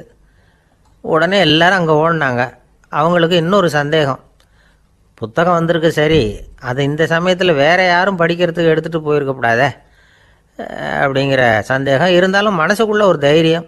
இப்படி ஒரு புத்தகம் வெளிவந்திருக்கிற விஷயமே நேருஜி சொல்லி தான் நமக்கே தெரியும். அதுவும் இல்லாமல் உலக பொருளாதாரம் சம்பந்தமான ஏதோ ஒரு புத்தகம் அது. அதை போய் இந்த நேரத்தில் அவ்வளவு ஆர்வமாக யார் எடுத்துகிட்டு போயிட போகிறாங்க அப்படிங்கிற தைரியம். இந்த தைரியத்தோடு அந்த நூல் நிலையத்துக்கு ஓடினாங்க. புத்தகத்தை தேடினா அது கிடைக்கல. யாரோ எடுத்துகிட்டு போயிருக்கிறாங்க. நேருவுக்கு மட்டுமே தெரிஞ்சிருந்த அந்த புத்தகம் பற்றின விஷயம் சென்னையில் வேற ஒருத்தருக்கும் தெரிஞ்சிருக்குது. உடனே எல்லாரும் பரபரப்பாக அந்த அதுக்குன்னு இருக்கிற ரிஜிஸ்டர் இருக்குல்ல, பதிவேடு, அதை புரட்டி பார்க்குறாங்க யார் எடுத்துகிட்டு போகிறாங்கன்னு தெரிஞ்சுக்கிறதுக்காக. எடுத்துகிட்டு போனவங்க அதில் கையெழுத்து போட்டிருப்பாங்கல்ல, அதை பார்த்து யாருன்னு தெரிஞ்சுக்கலாம் அப்படிங்கிறதுக்காக தான் அதை புரட்டுறாங்க. அதோ அந்த புத்தகத்தோட பேர் பக்கத்தில் அதை எடுத்துக்கிட்டு போனவங்க கையெழுத்து உத்து பார்க்குறாங்க எல்லாரும். அதில் போட்டிருக்குது பேர் CN அண்ணாதுரை அப்படின்னு எழுதியிருந்தது. அவர் தான் பேரறிஞர் அண்ணா. நேரு படிக்க விரும்பின ஒரு புத்தகத்தை அதே நேரம் படிக்க விரும்பின இன்னொரு தலைவர் இவர். படிக்கிறதுல அவருக்கு இருந்த ஆர்வத்தை நாம் தெரிஞ்சுக்கணும்னா அதுக்கு எவ்வளவோ சம்பவங்கள் இருக்குது. கடைசி காலத்தில் அவர் அடையாறு மருத்துவமனையில் படுத்திருக்கிறார். அவருக்கு ஒரு முக்கியமான அறுவை சிகிச்சை செய்ய வேண்டியிருக்குது அவசரமாக. அமெரிக்காவிலேருந்து டாக்டர் மில்லர் வந்திருக்கிறார். அவர்கிட்ட கேட்குறார், டாக்டர் நாளைக்கே அறுவை சிகிச்சை செய்ய போகிறீங்களா அப்படின்னு. ஆமாங்கிறார் டாக்டர் மில்லர். நாளைக்கு மறுநாள் செஞ்சுக்கிறேனே அப்படின்னாரான் அண்ணா. ஏன் ஏதாவது நாள் பார்க்குறீங்களான்னு கேட்டிருக்கார். இல்லை, ஒரு புத்தகத்தை படிச்சுக்கிட்டு இருக்கிறேன், அதை நாளைக்குள்ளே முடிச்சிருவேன், அதுக்கப்புறம் நான் இறந்தாலும் கவலை இல்லை அப்படின்னாரான் இவர். அவர் தான் அறிஞர் அண்ணா. சங்ககால நூல்கள்லேருந்து சமீபத்தில் வந்த நூல்கள் வரைக்கும் எல்லாம் அவர் படிச்சிருக்கிறார். ஒரு திருமண விழாவில் அவர் பேசும்பொழுது சொன்ன விஷயம் இது. சங்க காலத்தில் காதலியை மணக்க விரும்புகிறவனுக்கு அவனுடைய தந்தை வீர சோதனைகள்லாம் வைப்பார். போய் புலிப்பல் கொண்டுக்கிட்டு வா, அப்போ தான் என் பொண்ணை கொடுப்பேன் அப்படின்னு சொல்லுவார். காதலன் உடனே காட்டுக்கு போவான், ஒரு புலியை கொன்று அதனுடைய பல்லை கொண்டுக்கிட்டு வருவான். அதை வீர பதக்கத்தில் பதிச்சு அவனுக்கு மாமனார் சூட்டுவார் கல்யாண சமயத்தில். இப்போலாம் காதலன் கிட்ட அப்படி சொல்ல முடியாது. இப்போலாம் காதலன்கிட்ட காட்டுக்கு போய் புலிப்பல் கொண்டுக்கிட்டு வான்னு யாராவது சொன்னால் புலி தான் மாப்பிள்ளையாக வந்து சேரும் அப்படின்னார்.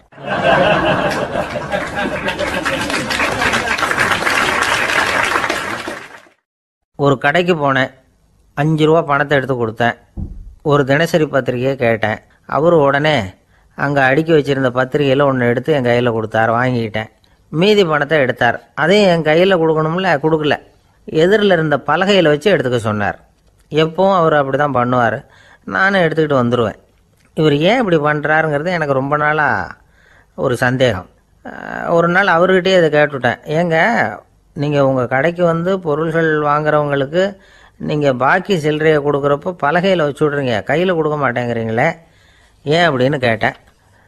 காசை கையில் கொடுத்தா நம்மக்கிட்ட இருக்கிற லட்சுமி போயிடுவா சார் அப்படின்னார். அதாவது பணம் செலவாயிடும் அப்படின்னு அர்த்தமா. இன்னொரு நண்பர் அவர் ஒரு நாள் வழக்கத்துக்கு மாறாக ரொம்ப சோகமாக உட்காந்துருக்கிறார். ஏங்க என்னாச்சு, ஏன் இப்படி கப்பலே கவிழ்ந்தது மாதிரி உட்காந்துருக்குறீங்க அப்படின்னு கேட்டேன். கப்பலே கவிழ்ந்திருந்தா கூட நான் இப்படி கவலைப்பட மாட்டேன் சார், வேற ஒன்று நடந்து போச்சுன்னார். என்னன்னு கேட்டேன். என் உச்சந்தலையில் பல்லி ஒன்று விழுந்துட்டுதுன்னார். அதுக்காகவா இப்படி அப்படின்னு ஆச்சரியப்பட்டேன். ஆமாங்க, பல்லி உச்சந்தலையில் விழுந்தால் பலன் என்னன்னு பஞ்சாங்கத்தில் பார்த்தேன், மரணம்னு போட்டிருக்கு அப்படின்னு சொல்லிவிட்டு அவர் தொடர்ந்து கவலைப்பட ஆரம்பிச்சிட்டார். இப்படியும் ஒருத்தர், என் கூட வேலை பார்க்குற ஒருத்தர் எப்படி தெரியுமா, தினமும் வலது காலை வச்சு தான் ஆஃபீஸுக்கு உள்ளே நுழைவார். என்னைக்காவது தவறுதலாக இடது காலை வச்சு உள்ளே வந்துட்டார்னா அன்னைக்கு பூரா மனசு சங்கடப்படுவார், எந்த வேலையும் சரியாக ஓடாது. கேரம் போர்டு ஆடுற ஒருத்தர் எப்போ ஆட உட்காந்தாலும் ஸ்ட்ரைக்கரை கை தவறி கீழே விழுற மாதிரி பண்ணி அதுக்கப்புறம் அதை எடுத்துக்கிட்டு ஆட உட்காருவார். ஏன்னா எப்போவும் ஒரு தடவை நிஜமாகவே அது கை தவறி கீழே விழுந்திருக்குது, அன்னைக்கு பிரமாதமாக ஜெயிச்சுட்டார். உடனே ஒரு முடிவுக்கு வந்துட்டார், கை தவறுனா லாபம் அப்படின்னு. அதுக்கப்புறம் அதையே பழக்கமாக்கிக்கிட்டார். பூனை குறுக்க போனால் சகனம் சரியில்லைன்னு நினைக்கிறவங்க உண்டு. ஆனால் ஒருத்தர் எப்படி தெரியுமா, அவர் வெளியில் கிளம்புற சமயம் பக்கத்து வீட்டு ரேடியோவில் மியாவ் மியாவ் பூனைக்குட்டின்னு பாட்டு சத்தம் கேட்டால் கூட போதும், சகனம் சரியில்லைன்னு பிரயாணத்தை கேன்சல் பண்ணிவிடுவார். இப்போ இவ்வளவும் எதுக்கு சொல்கிறோம்னா, அளவுக்கு மீறின சகுன நம்பிக்கைகள் இருக்குது பாருங்கள், இதோட பயமும் சேர்ந்துக்கிட்டதுன்னு வச்சுக்கோங்க, இது ஒருத்தருடைய மனநிலையை பாதிச்சிடும். இது உளவியல் நிபுணர்கள் சொல்கிற கருத்து. வாழ்க்கையே தடுமாற வச்சிரும். பாதுகாப்பு இல்லாத உணர்வு, ஒரு விதமான டிப்ரெஷன் மனநிலை, இதெல்லாம் தான் இதுக்கு காரணமாக அமையலாம். சில பேர் காய்கறி நறுக்க கத்தியை கையில் எடுத்தால் கூட நேரம் சரியாக இருக்கா அப்படின்னு பார்த்துட்டு தான் வேலையை ஆரம்பிக்கிறது வழக்கம். அறிவு தான் மனசுக்கு வாத்தியாராக இருக்கணும், அப்போ தான் வாழ்க்கை நிம்மதியாக இருக்கும். அறிவு மனசு சொல்கிறபடியெல்லாம் கேட்க ஆரம்பிச்சுட்டுதுன்னா இடைஞ்சல் தான். ஒருத்தருக்கு 7ஆம் நம்பர் தான் ராசியான நம்பரான், 7ஆம் தேதி தான் எந்த காரியத்தையும் ஆரம்பிப்பாராம். 7 எழுத்து வர்றது மாதிரி பேரை மாற்றி வச்சுக்கிட்டார். 7 மணிக்கு தான் தினமும் எழுந்திருப்பார். 7ஆம் நம்பர் வீட்டில் தான் குடியிருக்கார். கல்யாணம் கூட 7ஆம் தேதி தான் பண்ணிக்கிட்டார். அவர் ஒரு நாள் குதிரை பந்தயத்துக்கு போனாராம். குதிரையோட பேரையெல்லாம் பார்த்தார். ஒரு குதிரையோட பேர் 7 எழுத்தில் அமைஞ்சிருந்தது.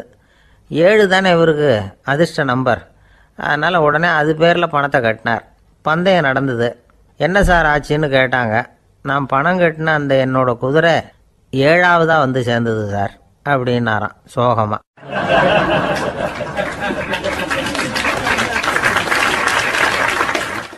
ஒரு விவசாயி விதைக்கிறதுக்காக வயல்வெளி பக்கம் போகிறார். விதைகளை அள்ளி வீசினார். அப்போ என்ன ஆச்சுன்னா, சில விதைகள் பாதை ஓரத்தில் விழுந்தது, சில விதைகள் முள் செடிகள் மண்டி இருந்த புதருக்கு இடையில் விழுந்தது, சில விதைகள் நல்ல நிலத்தில் விழுந்தது. பாதை ஓரத்தில் விழுந்த விதை என்ன ஆச்சுன்னா, அதெல்லாம் பறவைகள் கண்ணில் போட்டுவிட்டுது. உடனே உட்காந்து கொத்தி தின்னுட்டு போட்டுது. அதிகமாக மண் இல்லாத பாறை பகுதியில் விழுந்த விதையெல்லாம் லேசாக வேர் விட்டு முளைக்க ஆரம்பிச்சிது. அதுக்கப்புறம் வேர் கீழேயும் ஆழமாக போக முடியல, மேலேயும் சூரிய வெப்பம் அதிகம் தாங்க முடியல, எல்லாம் காஞ்சி கருகி போட்டுது. புதர் பகுதியில் சில விதைகள் விழுந்தது இல்லையா, முள் செடிகள் காடாக மண்டி போயிருந்தது. அதனால் முளைச்சி வர்ற செடிக்கு நெருக்கடி அதிகமாக போட்டுது, சரியாக வளர முடியல, விளைச்சலும் சரியாக இல்லை. நல்ல நிலத்தில் விழுந்த விதைகள் மட்டும் நல்லா முளைச்சிது, நல்லா வளர்ந்தது, விளைச்சலும் பிரமாதமாக இருந்தது. இந்த கதையை சொல்லிவிட்டு கேட்க செவியுள்ளோர் கேட்கட்டும் அப்படிங்கிறார் இயேசு பெருமான். ஆமாம், இயேசு கடலில் நின்ற படகு ஒன்றில் உட்காந்துருக்கிறார். கடற்கரையில் ஏராளமான மக்கள் உட்காந்துருக்கிறாங்க. அந்த சமயத்தில் தான் இயேசு ஓமைகள் மூலமாக மக்களுக்கு பல உண்மைகளை சொல்லிகிட்டு இருக்கிறார். மக்கள் அந்த கதையை கேட்டுட்டு ஒன்றும் புரியாமல் முழிக்கிறாங்க. அதை கவனித்த இயேசு அந்த ஓமையை விளக்க ஆரம்பித்தார். இதில் அந்த விதைக்கிறவர் தான் இறைவன். அவருடைய வார்த்தைகளை விதைக்கிறார். அந்த வார்த்தைகளை கேட்கிற மக்கள் அந்த விழுந்த விதைகள் மாதிரி 4 வகையானவர்கள். சில பேர் பாதை ஓரத்தில் விழுந்த விதைகள் மாதிரி, இறைவன் வார்த்தைகளை அவங்க கேட்குறாங்க, ஆனால் தீய எண்ணங்கள் செய்கைகள் மூலமாக விதைக்கப்பட்ட வார்த்தைகள் அழிஞ்சு போடுது. இறைவன் வார்த்தைகளை கேட்ட உடனே மகிழ்ந்து போய் உடனே சில பேர் அதை ஏற்றுக்கிறாங்க. இவங்கெல்லாம் அந்த பாறை பகுதியில் விழுந்த விதைகள் மாதிரி. அதனால் இவங்கெல்லாம் வேறு இல்லாதவங்க, கொஞ்ச காலத்துக்கு இறை வார்த்தைகளுக்கு கீழ்ப்படிந்து நடப்பாங்க. அதனால் ஏதாவது இடைஞ்சல் ஏற்பட்டால் உடனே தடுமாறுவாங்க, தங்கள்கிட்ட இருக்கிற நல்ல பண்புகளை விட்டுட்டு பாவ வழிகளுக்கு போயிடுவாங்க. முள் செடிகளுக்கு இடையில விழுந்த விதைகள் மாதிரி உள்ளவங்க யாருன்னா இவங்களுக்கு உலக கவலை உண்டு, செல்வத்தின் மீது மயக்கம் உடையவர்கள். உலக ஆசைகள் இவங்களுக்குள்ளே பூந்துடுறதுனால அங்கே இருக்கிற நல்ல பண்புகள் மறைஞ்சு போயிடுது. அதனால் அவங்களும் உபயோகம் இல்லாதவங்களாக ஆயிடுறாங்க. நல்ல மனிதர்கள் நல்ல நிலத்தில் விழுந்த விதைகளுக்கு ஒப்பானவர்கள். இவங்க இறை வார்த்தையை கேட்குறாங்க, அதை ஏற்றுக்கிறாங்க, அவங்களும் நல்லபடியாக வாழுறாங்க, அடுத்தவங்களுக்கும் உபயோகமாக இருப்பாங்க. இதுதான் இயேசு சொன்ன விளக்கம். நல்ல வார்த்தைகளை கேளுங்கள், நல்ல வார்த்தைகளை ஏற்றுக்கொள்ளுங்கள், அடுத்தவங்களுக்கு உபயோகமாக இருங்க. இதுதான் பெரியவங்கள்லாம் நமக்கு சொல்லுகிற உபதேசம். ஒரு அப்பா தன்னுடைய மகனுக்கு உபதேசம் பண்ணார். இதை பாருப்பா, நல்ல வார்த்தைகளை கேட்கணும், எப்போதுமே மகன் அப்பா பேச்சை கேட்கறது நல்லது அப்படின்னாராம். நீ ஏதாவது ஒரு தப்பு பண்ணால் என் தலையில் ஒரு முடி நரைச்சி வெள்ளையாக போடும்பா, நீ செய்கிற ஒவ்வொரு தப்புக்கும் என் தலையில் ஒவ்வொரு முடி வெள்ளையாயிடும் அப்படின்னாராம். பையன் யோசிச்சான், அப்பா இப்போ தான் எனக்கு புரியுது, தாத்தாவோட தலைமுடி பூராவும் வெள்ளையாக இருக்கிறதுக்கு என்ன காரணம்ங்கிறது எனக்கு இப்போ தான் புரியுது அப்படின்னானா.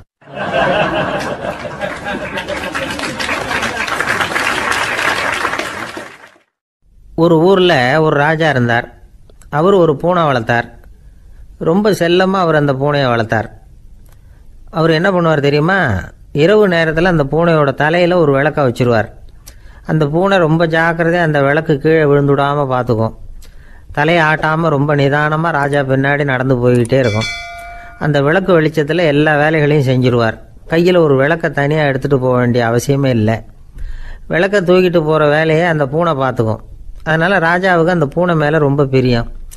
மந்திரிகளையெல்லாம் கூப்பிட்டு அவங்கக்கிட்ட சொல்லுவார், பார்த்தீங்களா இந்த பூனை எவ்வளவு விசுவாசமாக நடக்குது, என் பேரில் எவ்வளவு மரியாதை பார்த்தீங்களா அதுக்கு அப்படிம்பார்.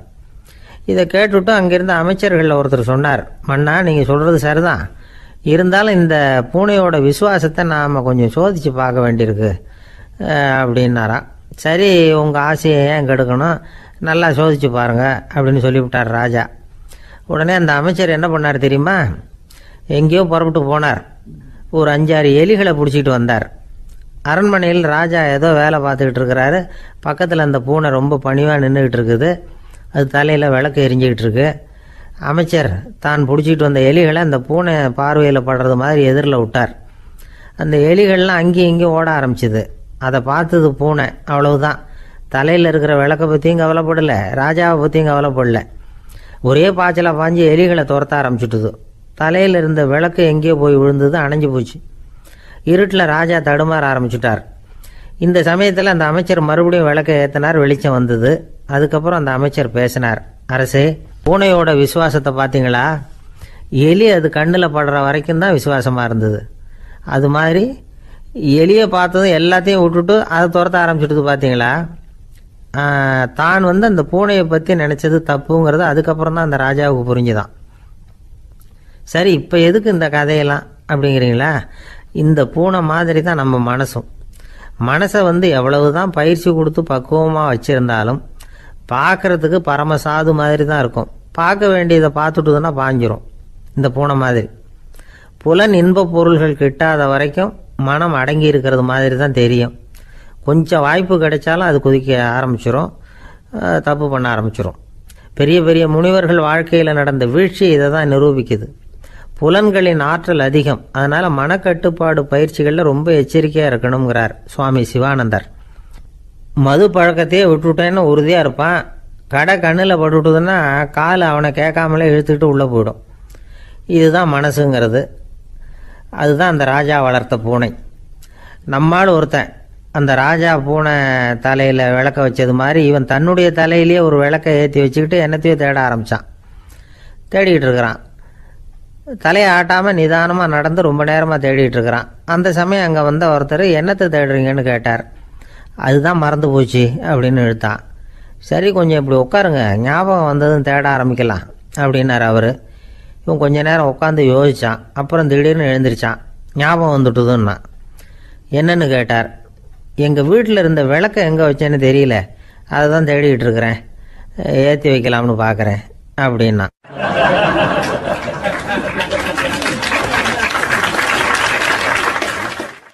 ஒரு ராஜா இருந்தார். நாடு பூராவும் நிறைய மரங்களை நட்டு வளர்க்கணுங்கிறது அவரோட ஆசை. தானே அதுக்கு முன்மாதிரியாக இருக்கணும்னு நினைச்சார். அரண்மனையை சுற்றி மரங்களை நட்டு வளர்த்தார். இதை பார்த்துட்டு ஜனங்களும் அவங்கவுங்க வீட்டை சுற்றி மரக்கன்றுகளை நட்டு வளர்த்தாங்க. கொஞ்ச காலத்தில் ஊர் பூரா பசுமையாக மாறிச்சு. எல்லாருக்கும் சந்தோஷமாக இருந்தது. இது ஒரு பக்கம் இருக்கட்டும். இப்போ நான் சொல்ல போகிற கதை வேற.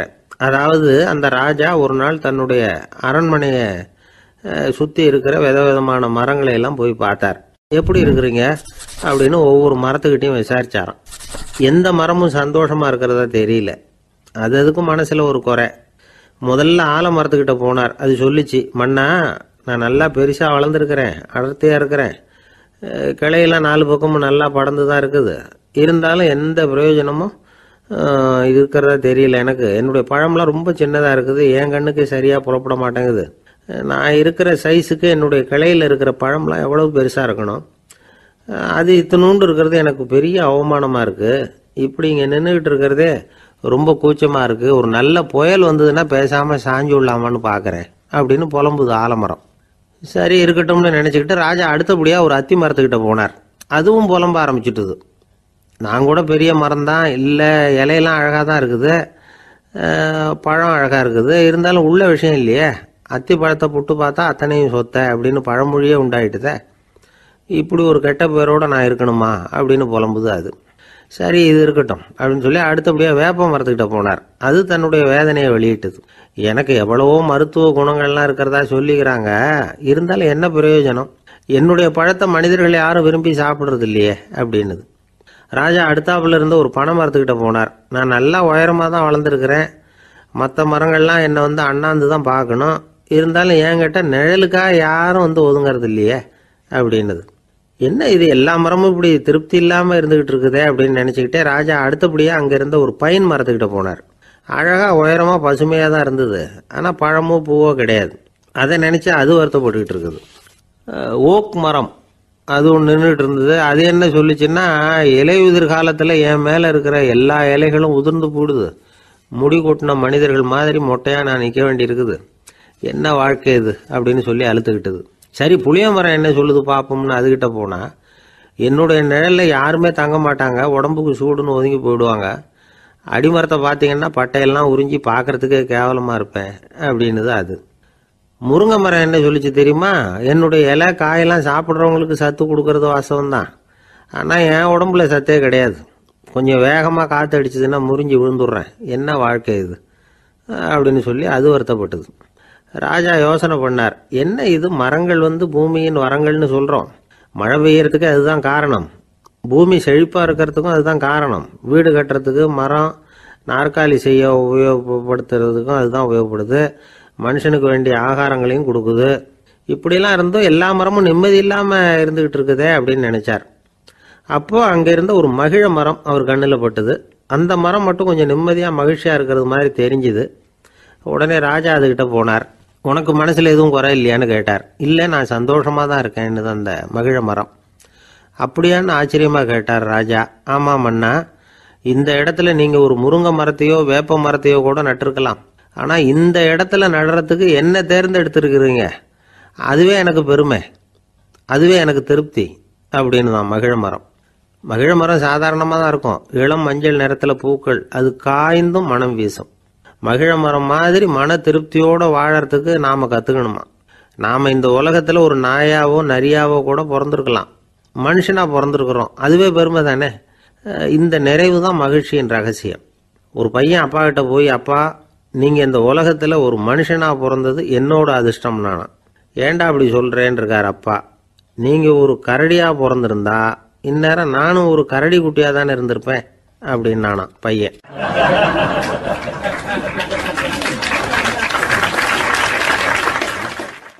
இந்த உலகத்தில் நாம் நல்லபடியாக இருக்கணும்னா அதுக்கு முக்கியமாக தேவைப்படுறது 2. ஒன்று செல்வம், இன்னொன்று அறிவு.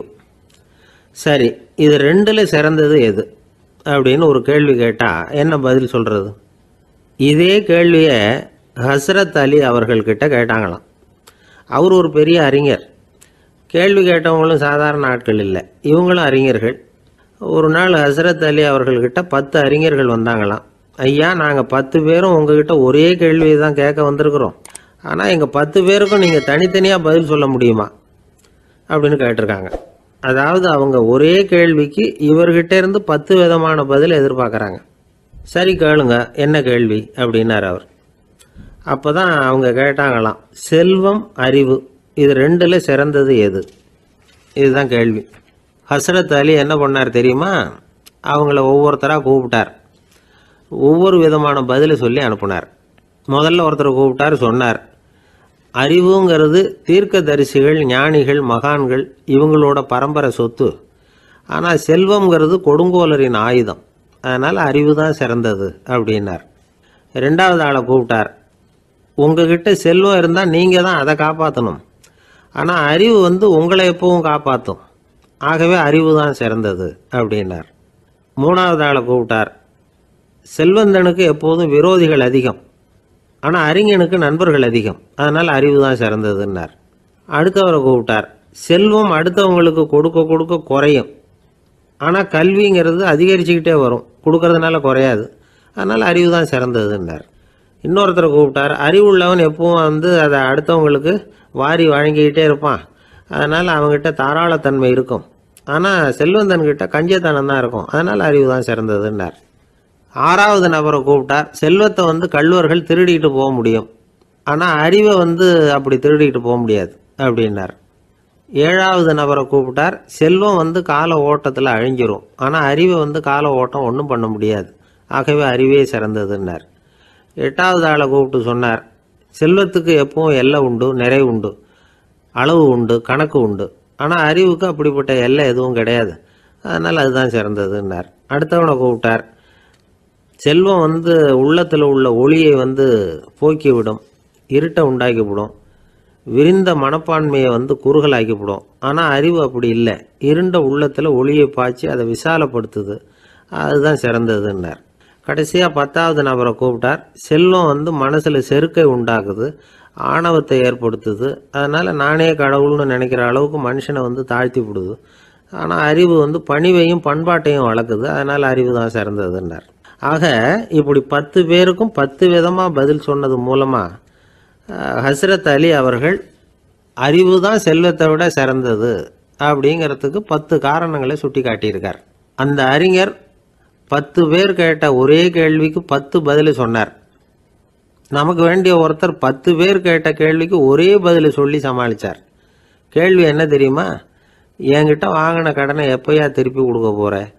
இதுதான் அந்த 10 பேரும் கேட்ட ஒரே கேள்வி. இந்த மாதம் 26ஆம் தேதி தந்துடுறேன் அப்படிங்கிற ஒரே பதில் சொல்லி அவ்வளவு பேரையும் இவர் அனுப்பி வச்சுட்டாராம். எல்லாரும் போனதுக்கப்புறம் இவரை தனியாக கூப்பிட்டு கேட்டிருக்கிறாங்க. அது என்ன சார் கணக்கு, 26ஆம் தேதி அன்னைக்கு என்ன அதிசயம் நடக்க போகுது அப்படின்னு கேட்டிருக்காங்க. அதிசயம் அன்னைக்கு இல்லை, அதுக்கு நாளே நடக்க போகுதுன்னாராம். விவரமாக சொல்லுங்கன்னு இருக்காங்க. வேற ஒன்றும் இல்லைங்க, 26ஆம் தேதி தானே எல்லாரையும் வர சொல்லியிருக்கிறேன், அதுக்கு நாளே நான் புறப்பட்டு தலைமறைவாயிட போகிறேன் அப்படின்னாராம், ரொம்ப பெருமையாக.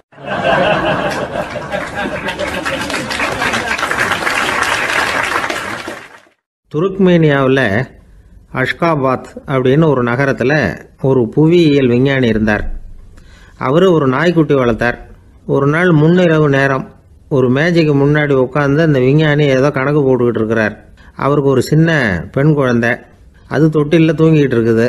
அந்த நாய்க்குட்டியும் ஒரு மூலையில் படுத்து அது பாட்டுக்கு தூங்கிட்டு இருந்தது. ஒரே அமைதி. அந்த நேரத்தில் திடீர்னு அந்த நாய்க்குட்டி துள்ளி எழுந்திரிச்சிது. நேராக குழந்தைகிட்ட ஓடிச்சு. அந்த குழந்தைய அது போட்டிருந்த ட்ரெஸ்ஸோடு சேர்த்து கவ்வி தூக்கிக்கிட்டு வாசல் பக்கம் ஓடிச்சு. நாய்க்குட்டி குழந்தைய கவ்வி தூக்க முடியுமாங்கிற சந்தேகம் உங்களுக்கு இல்லையா? நீங்கள் நம்ம ஊர் நாய்க்குட்டியவே பார்த்து பழக்கப்பட்டிருக்கீங்க, அதனால் நம்புறதுக்கு சிரமமாக இருக்கும். அந்த ஊர்லெலாம் அது ரொம்ப ஸ்ட்ராங்காக இருக்கும், ஒரு ஏதோ கண்ணுக்குட்டி மாதிரி இருக்கும். விஞ்ஞானி அதை பார்த்துட்டார். உடனே அந்த நாய்க்கு வெறி பிடிச்சிட்டுதுன்னு முடிவு பண்ணிவிட்டு தன்னோட கை துப்பாக்கி எடுத்துக்கிட்டு ஓடி வந்தார். அவர் வெளியில் நாய்க்குட்டி எங்கே அப்படின்னு பார்த்து தேடுறார். அந்த நேரத்தில் அந்த வீடு இடிஞ்சு விழுது. காரணம் பூமி அதிர்ச்சி. இப்படி பூமி அதிர்ச்சி உண்டாக போகுதுங்கிறது அந்த நாய்க்குட்டிக்கு முன்னாடியே தெரிஞ்சு போச்சு. அதுதான் குழந்தைய தூக்கிட்டு வெளியில் ஓடி வந்திருக்குது. அது மூலமாக அந்த குடும்பத்தையே காப்பாற்றிருக்குது அந்த நாய்க்குட்டி. இந்த சம்பவம் நடக்கிறதுக்கு 3 நாளைக்கு முன்னாடியே சில பிராணிகளுக்கு இப்படி நடக்க போகுதுங்கிறது தெரிஞ்சிருக்குதான். ஆமாம், அந்த நகரத்தில் 3 நாளைக்கு முன்னாடியே பாம்பு, பல்லி இதெல்லாம் அது தங்கியிருந்த வலையை விட்டு வெளியில் ஓடி வந்துட்டுது. அதே மாதிரி அங்கே இருந்த புறாவெல்லாம் பறந்து போயிடுச்சான். இதே மாதிரி யுகோஸ்லோவியாவில் கூட ஒரு நகரம், அங்கே ஒரு நாள் ராத்திரி ஒரு மிருக காட்சி சாலையில் திடீர்னு ஒரு பெரிய கலவரம், கூச்சல், குழப்பம். அங்கே இருந்த கழுதை, புலி, யானை, பறவை எல்லாம் கண்ணாபின்னான்னு கத்த ஆரம்பிச்சுட்டுது. நேர் யானை அதுக்குன்னு போட்டிருந்த தடுப்பையே தாண்டி குதிச்சு வெளியில் வந்துட்டுதான். மறுநாள் தான் எல்லாருக்கும் விஷயம் புரிஞ்சுது. அடுத்த நாள் காலையில் அங்கே பூமி எதிர்ச்சி உண்டாயிட்டுது. இப்போ பாருங்க, அதாவது மனுஷனை போய் தீர்க்கதரிசி அது இதுன்னு சொல்லிட்டு இருக்கிறோம். இவனை விட அது பரவாயில்லைன்னு தோணுது. அதாவது மிருகங்கள் ஒன்று நடக்க போகுதுங்கிறத முன்னாடியே புரிஞ்சுக்குதே. சரி, இதெல்லாம் எப்படி அது முன்கூட்டி புரிஞ்சுக்குது? அதுதான் படைப்பு ரகசியம். அதை கண்டுபிடிக்கிறதுக்கு தான் மனுஷன் வந்து ஆராய்ச்சி பண்ணிட்டு இருக்கிறான். விஞ்ஞானிகளோட ஆராய்ச்சியெல்லாம் ஒரு பக்கம் இருக்கட்டும், வீட்டுக்குள்ளேயே சில ஆராய்ச்சி பண்ணி பாருங்களேன். இப்போ சில யோசனை சொல்லி அதை சோதனை பண்ணி பாருங்க அப்படின்னு ஒருத்தர் சொன்னாராம்.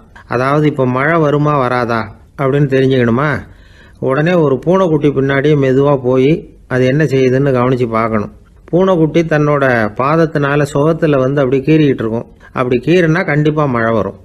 சில சமயம் பூனைக்குட்டி அப்படியே மல்லாந்து படுத்துக்கிட்டு பாதத்தை உயர தூக்கும், அப்படியும் புரளும். இப்படி செஞ்சதுன்னா அன்னைக்கும் மழை இருக்காது. அதனால் முன்னாடி இருந்தது மழை வர்றதுக்கு அறிகுறி, இது மழை இல்லைங்கிறதுக்கு அறிகுறி. பறவைகள், பிராணிகள் இதுகளோட நடவடிக்கைகளை பார்த்துட்டு அதையெல்லாம் அடிப்படையாக வச்சு தான் காலநிலையை கண்டுபிடிக்கிற கருவிகளை கண்டுபிடிச்சிருக்கிறாங்க. வாத்து இருக்குல்ல, சில சமயம் தன்னோட அழகை தன்னோட இறகுகளில் அப்படியே புதைச்சிக்கும். அப்படி செஞ்சால் குளிர்காலம் வரப்போகுதுன்னு அர்த்தம். பருவநிலை குளிராக மாறப்போகுதுங்கிறதுக்கு இதுதான் அறிகுறி.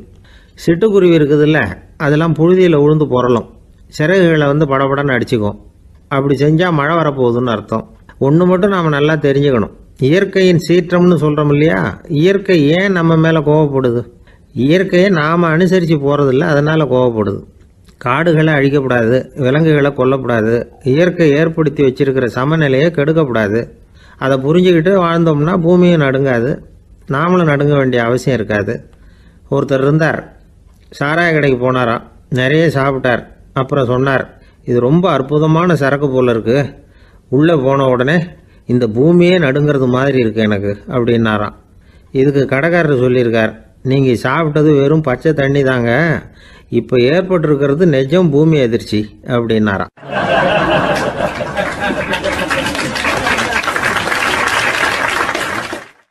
ஒரு ஊரில் ஒரு ராஜா இருந்தார். அந்த ராஜாவுக்கு ஒரு மந்திரி. ராஜா ரொம்ப நியாயமானவர், நேர்மையானவர், கண்டிப்பானவர். தப்பு செய்கிறது யாராக இருந்தாலும் தண்டனை கொடுப்பார். வேண்டியவங்களுக்கு ஒரு நியாயம், வேண்டாதவங்களுக்கு ஒரு நியாயங்கிறதெல்லாம் அவர்கிட்ட கிடையாது. ஒரு சமயம் அரசவையில் அந்த அமைச்சரே வந்து விதிமுறைகளுக்கு புறம்பா ஏதோ நடந்துகிட்டு இருக்கார். மன்னருக்கு கோபம் வந்துட்டுது. உடனே அந்த அமைச்சரை கிட்டத்தில் கூப்பிட்டு அவர் கன்னத்தில் ஓங்கி ஒரு அறை கொடுத்துட்டாராம். உடனே அந்த அமைச்சர் என்ன பண்ணார் தெரியுமா, நேராக போனார், அங்கே நின்றுக்கிட்டு இருந்த இன்னொருத்தர் கன்னத்தில் ஓங்கி அரைஞ்சார். அறை வாங்கினவர் திகைச்சு போயிட்டார். இவர் ஏன் நம்மளை வந்து அரைகிறார் அப்படின்னு யோசனை பண்ணார். மன்னரும் திகைச்சு போயிட்டார். நாம இவரை அரைஞ்சா அதுக்காக இவர் போய் இன்னொருத்தரை அரையணுமா அப்படின்னு யோசனை பண்ணார். இவருக்கு என்ன பைத்தியமானு கூட நினைக்க ஆரம்பிச்சுட்டார்.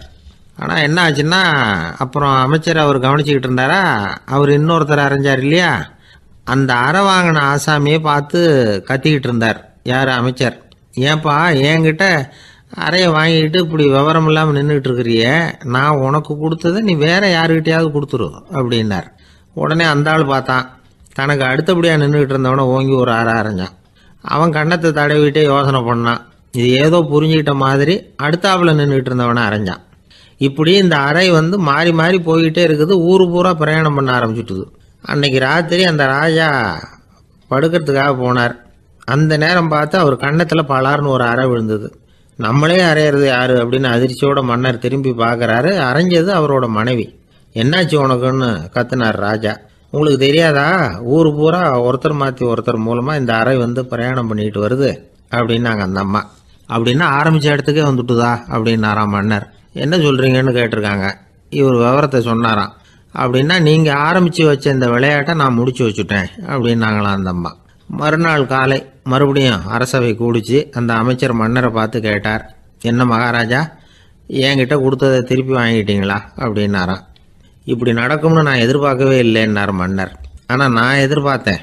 அது எங்கே போயிட போகுது, ஊர் பூரா சுற்றி கடைசியில் உங்ககிட்ட தான் வந்து சேரும் அப்படிங்கிறது எனக்கு தெரியும் அப்படின்னாராம் அமைச்சர்.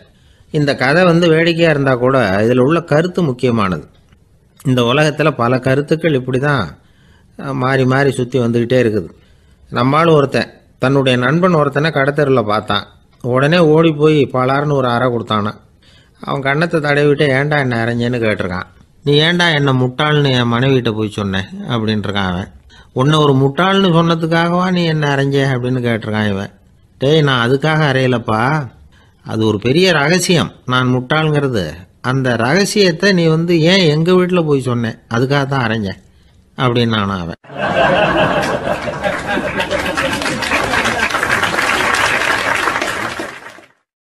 பக்தின்னு சொல்கிறோம் இல்லையா, அது 3 வகைப்படும் அப்படிங்கிறார் ஒரு பெரியவர்.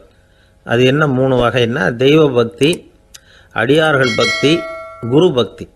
அடியார் பக்தியை விட தெய்வ பக்தியை விட குரு பக்தி தான் ரொம்பவும் சிறந்ததுங்கிறார் அவர். தெய்வத்துக்கிட்ட செஞ்ச பாவம் குருநாதர்கிட்ட தீர்ந்துருமா, குருநாதர்கிட்ட செஞ்ச பாவம் தெய்வத்துக்கிட்ட போனாலும் தீராதான். இப்படி பெரியவங்களாம் சொல்லி வச்சிருக்கிறாங்க. ஒரு காடு, அங்கே அயோத தௌமியர் அப்படின்னு ஒரு தபோதனர், அவர் பல மாணவர்களை ஒன்றா சேர்த்து ஒரு குருகுலம் நடத்திக்கிட்டு இருக்கிறார். பல தரப்பட்டவங்க பல திறப்பட்டவங்க மாணவர்கள் அதில் சேர்ந்து படிச்சுக்கிட்டு இருக்கிறாங்க. பாஞ்சால ராஜகுமாரன் ஒருத்தனும் அந்த குருகுலத்தில் சேர்ந்து படிச்சுக்கிட்டு இருக்கிறான். அவன் பேர் ஆருணி. பெரிய இடத்து புள்ள, இருந்தாலும் படுப்பில் ரொம்ப கெட்டிக்காரனாக இருந்தான். அவன் தான் அங்கே முதல் மாணவன். ஒரு நாள் குருநாதர் அந்த அரசகுமாரனை கூப்பிட்டார். நம்ம குருகுலத்துக்கு சொந்தமான வயலில் தண்ணீர் பெருகி வெள்ளம் பயிரை அழிக்குதான், அதனால் நீ போய் மடையை அடைச்சிட்டு வந்துரு அப்படின்னார். அந்த அரசகுமாரன் உடனே புறப்பட்டான். குருநாதர் சொல்லிட்டார்ல, உடனே புறப்பட்டான். நான் பெரிய இடத்து பிள்ளையாச்சே, ராஜகுமாரனாச்சே, ரொம்ப செல்வாக்கூட வளர்ந்தவனாச்சே, நான் போய் வயலில் இறங்கி வேலை செய்கிறதா அப்படின்னுலாம் அவன் நினைக்கல. குருநாதர் கட்டளையை நிறைவேற்ற வேண்டியது நம்ம கடமை அப்படின்னு நினச்சான். உடனே ஒரு மண்வெட்டியை தூக்கி தோளில் வச்சுக்கிட்டு புறப்பட்டு போயிட்டான். வயலுக்கு போனான். பார்த்தான், தண்ணி கரையை உடச்சிக்கிட்டு வயலுக்குள்ளே ஏகமாக பாஞ்சிக்கிட்டு இருக்குது. இவன் மண்வெட்டியால் களிமண்ணை புல்லோடு சேர்த்து புல் பத்த மாதிரி வெட்டி வெட்டி போட்டான். இருந்தாலும் மடையை அடைக்க முடியல. தண்ணி அதை மீறி வந்துக்கிட்டே இருக்குது. தண்ணி வேகமாக வயலுக்குள்ளே போய்கிட்டே இருக்குது. போடுற பத்தையெல்லாம் கரைஞ்சி கரைஞ்சி போயிட்டுருக்கு. இருந்தாலும் இவன் தன்னுடைய முயற்சியை கைவிடலை. வெட்டி வெட்டி போட்டுக்கிட்டே இருக்கிறான். காலையில் அங்கே போனவன் சாயந்தரம் வரைக்கும் இப்படி செஞ்சுக்கிட்டு இருக்கிறான். உடம்பும் மனசும் ரொம்பவும் சோர்ந்து போச்சு. இருந்தாலும் குருநாதர் இட்ட கட்டளையை நிறைவேற்றாமல் இருக்கிறோமேங்கிற ஒரு குறை அவனுக்கு இருக்குது. குரு கட்டளையை நிறைவேற்றாத நான் இன்னமும் இருக்கணுமா அப்படின்னு யோசனை பண்ண ஆரம்பிச்சிட்டான். என்ன செய்யலாம்னு பார்த்தான். நம்ம குருநாதர் இட்ட பணிக்காக இந்த உடம்பையே தியாகம் பண்ணலாம் அப்படின்னு முடிவு பண்ணான். தண்ணி பாயுதில் அதுக்கு குறுக்க விழுந்து அப்படியே மடையை அடைச்சிக்கிட்டு அப்படியே படுத்துட்டான். இது மற்றவங்களுக்கு தெரியாது. அன்னைக்கு ராத்திரி ஒரு விளக்கு முன்னாடி உட்காந்து குருநாதர் பிள்ளைங்களுக்கு பாடம் சொல்லி கொடுத்துக்கிட்டு இருக்கிறார். முதல் வரிசையில் இருக்கக்கூடிய ராஜகுமாரனை காணலை. நம்ம ஆருணி எங்கே போனா அப்படின்னு சொல்லி மற்ற மாணவர்களை விசாரித்தார். இப்போ அவங்க சொன்னாங்க, சுவாமி, அவன் காலையில் வயலுக்கு மடையை அடைக்கிறதுக்காக போனான், நீங்கள் தான் போக சொன்னீங்க, இன்னும் திரும்பி வரல அப்படின்னு அவர் பையன். குருநாதர் உடனே ஒரு தீவெட்டி எடுத்துக்கிட்டு மாணவர்களை அழைச்சிக்கிட்டு வயலுக்கு போனார். அங்கே போய் பார்த்தா ஆளை காணும். ஆருணி ஆருணின்னு சொல்லி சத்தம் போட்டு கூப்பிட்டு பார்க்குறார். நான் இங்கே இருக்கேன் குருநாதா அப்படின்னு காலுக்கு அடியிலேருந்து ஒரு சத்தம் வருது. குனிஞ்சு பார்த்தா அவன் மடையில் படுத்துருக்கிறான். என்னப்பா இதுன்னார். காலையிலேருந்து இந்த மடையை அடைச்சி பார்த்தேன் சுவாமி, முடியல, அதனால் இப்படி குறுக்க படுத்துட்டேன். என்னை தாண்டறதுக்கு பயந்து போய் தண்ணியை தேங்கி நின்றுட்டுது அப்படின்னா. அவனுடைய குரு பக்தியையும் அவனை தாண்டறதுக்கு அஞ்சு நிற்கிற தண்ணி தேக்கத்தையும் பார்த்துட்டு எல்லாரும் ரொம்ப ஆச்சரியப்பட்டு போயிட்டாங்களாம். ஆருணி எழுந்திரிச்சு வா அப்படின்னு கூப்பிட்டாரான் குருநாதர். அவன் தண்ணீரை பொழந்துக்கிட்டு எழுந்திரிச்சு வந்தானான்.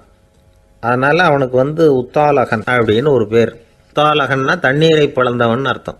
அந்த உத்தாலகன் மாதிரி இந்த காலத்து மாணவர்களுக்கும் குரு பக்தி வேணும் அப்படின்னு சொன்னோம் ஒரு பள்ளிக்கூடத்தில். உடனே நிறைய மாணவர்கள் எழுந்திரிச்சு நின்னாங்க. சார், நீங்கள் எங்களை இன்னமும் சரியாக புரிஞ்சுக்கலன்னு நினைக்கிறோம்.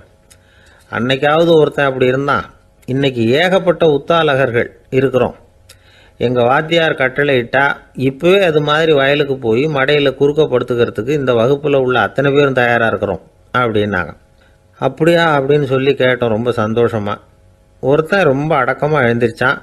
அப்புறம் சொன்னான், ஆமாம் சார், வகுப்பில் இவர் நடத்துகிற பாடத்தை கேட்டுக்கிட்டு இருக்கிறத விட பேசாமல் போய் மடையில் படுத்துடுறது ஒன்றும் கஷ்டமான காரியமாக இருக்காது. அதனால தான் எல்லாரும் அங்கே போகிறேன்னு சொல்கிறோம் அப்படிங்கிறான்.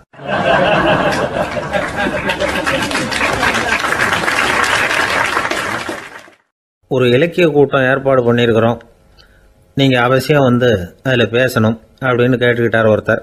வேணாங்க, 4 பேருக்கு முன்னாடி நிற்கிறதுனா எனக்கு ரொம்ப கூச்சமாக இருக்கும் அப்படின்னாரு இவர். ஏன் சார் இன்னமும் குழந்த மாதிரி கூச்சப்படுறீங்களே அப்படின்னார் அவர் ஒரு மாதிரியாக சமாளித்து அனுப்பி வச்சுட்டு அதுக்கப்புறம் அதை பற்றி இவர் யோசித்து பார்த்துருக்கார். சில நிபுணர்கள் எழுதியிருக்கிறத படித்தும் பார்த்துருக்கிறார். மனோதத்துவ நிபுணர்கள் என்ன சொல்கிறாங்க தெரியுமா? 10லேருந்து 20% குழந்தைகள் பிறக்கிறப்பவே கூச்ச சுபாவம் கொண்டதாக தான் இருக்குதான். ஒரு தாத்தா தன்னோட பேர பிள்ளைய ஆசையாக கூப்பிடுறார் விளையாட்டு காட்ட, அதை அழுதுகிட்டு ஓடி போகுது. ஒரு அம்மா தன்னோட பிள்ளைய பள்ளிக்கூடத்தில் சேர்க்கறதுக்காக கூப்பிட்டுக்கிட்டு போகிறாங்க. அந்த புள்ள அம்மாவோட முந்தானையில் ஒளிஞ்சிக்கிட்டு வெளில வரமாட்டேங்குது. இவங்களெல்லாம் எப்படி சமாளிக்கிறது? குழந்தைகளோட கூச்ச சுபாவத்தை போக்குறது எப்படி? இதுக்கு நிபுணர்கள் சில யோசனைகளை சொல்லியிருக்கிறாங்க. மற்றவங்களுக்கு முன்னாடி என் பையனுக்கு கூச்சம் ரொம்ப அதிகம் சார், மற்றவங்க பார்த்தா ரொம்ப வெக்கப்படுறான், இப்படி சொல்கிற அப்பாக்கள் உண்டு. என் பையன் புது மனுஷால பார்த்தா அட்டையாக ஒட்டிக்குவான் சார் அப்படின்னு சொல்கிற அப்பாக்களும் உண்டு. இப்படிலாம் குழந்தைகளுக்கு முத்திரை குத்துறது ரொம்ப தப்பான். புதுசாக யாராவது வீட்டுக்கு வந்தால் குழந்தை தானாக தன்னோட கூச்சத்தையும் பயத்தையும் போக்கிக்கிட்டு சகஜமாக மாறி வர்றதுக்கு வாய்ப்பு கொடுக்கணுமா.